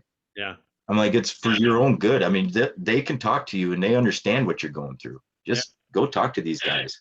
Yeah. And our Vietnam vets could be the, Vietnam and Korean vets could be these guys' as saving grace, because they know what they've been through. Oh yeah. That's and that's the thing. And I don't want to misrepresent myself. I've never I was in during wartime, but I've never, ever, ever had to do anything that resembled war. I mean, I'm not going to misrepresent that. If something happened, I would, and I damn sure would have. But I'm not going to, I don't want to put myself and say I'm just like that guy, because I'm not. Right. But you So, have had conversations with your Vietnam and your Korean vets to know that the Iraq, Somalian, Afghanistan, Kuwait guys would fit right in with them. oh yeah, for sure. Yeah, and and that's just what they need, is to have somebody tell them that. I just don't think people are communicating very well. That it's not. And I've talked to, there's been a couple of kids in our area that I've talked to try and get them to join, and and for some of them they just think, oh, it's an old man's club too. I guess that's probably part of it. Yeah. I'm like, come on down, I'll come down. You don't have to have a beer, you don't have to have anything. You can come down and just sit in the corner and listen. You don't want to join in, that's fine, but see what it is. Yeah. It might enlighten them, honestly, because it's a level playing field when you get into that hall, in my opinion. And I agree. And I think the Legion's bylaws and constitution set it up as such, where there is no rank per se. And No. if you've earned the right to walk through that door, you're equal. Yeah, and that's just it. I'm cut from the cloth too, though. I mean, they made me commander. I don't make the decisions. I'm like, no. We vote on everything that we do. We talk about everything we do. Absolutely. I'm not. Oh, we're not just doing that. We're not doing that. It's no. We talk about it. Let's do it. That's why we're all here. It's a group. It's the way it is. Yeah. So, as a vice commander, I can speak right along with that. We represent. No, our members have all the power. We just work for them. Yeah, exactly. Exactly. And the bad thing is, in so many different little offices like this, maybe not Legion Post, maybe not VFW, maybe even small townships, or however you want to say it, it gets to be just the opposite. Yeah. You mean like our local, like our government? No. What? Right. I think we had the static something there. Yeah. You know what I'm saying? Yeah, we're on the same page. Yeah. But yeah. So I mean, yeah. All right, Mark. So, is there any parting words you would like to say to fellow veterans, or young, old, or what have you? What I guess my words of Polish wisdom that I could give you is, if you're a kid and you're just trying to get somewhere, or trying to figure out something, not sure really what you want to do, give it a shot. They got 2-year programs. Yeah.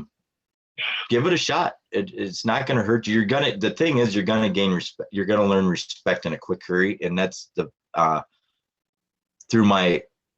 48, you're going to be 49. That's the best thing I got going for me, is my respect for people.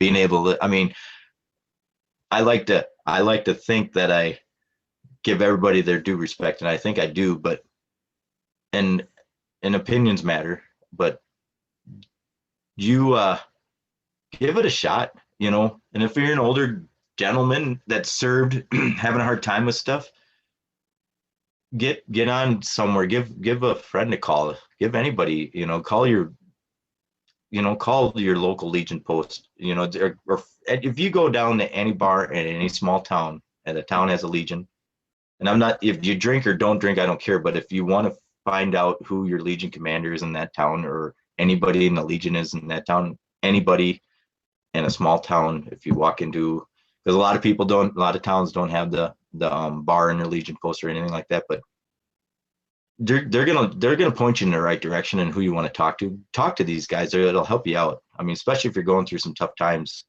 Absolutely. It'll help you mentally. It really will, and I encourage that. Totally encourage it. Not I don't know that it's just to boost numbers. It's not to boost numbers. It's camaraderie, and it really is. I think it's self-healing, just being able to talk to somebody about it. Yeah. Yep. So, And that brotherhood and sisterhood that we yeah. Yeah. Like I said, it doesn't matter. You can go down the street. You can see, like I said, I see anybody in a hat or anything, any kind of uniform. I go to a Packer game. First thing I do when I'm walking in, there's always that Marine standing at the gate. I walk up to him and I give him a pat on the shoulder and thank him for his service. And I'm proud of him. And, you know, it's the least you can do, in my opinion. It's the very least a person can do. are. Absolutely. And for the rest of you veterans out there, keep your head up and moving forward.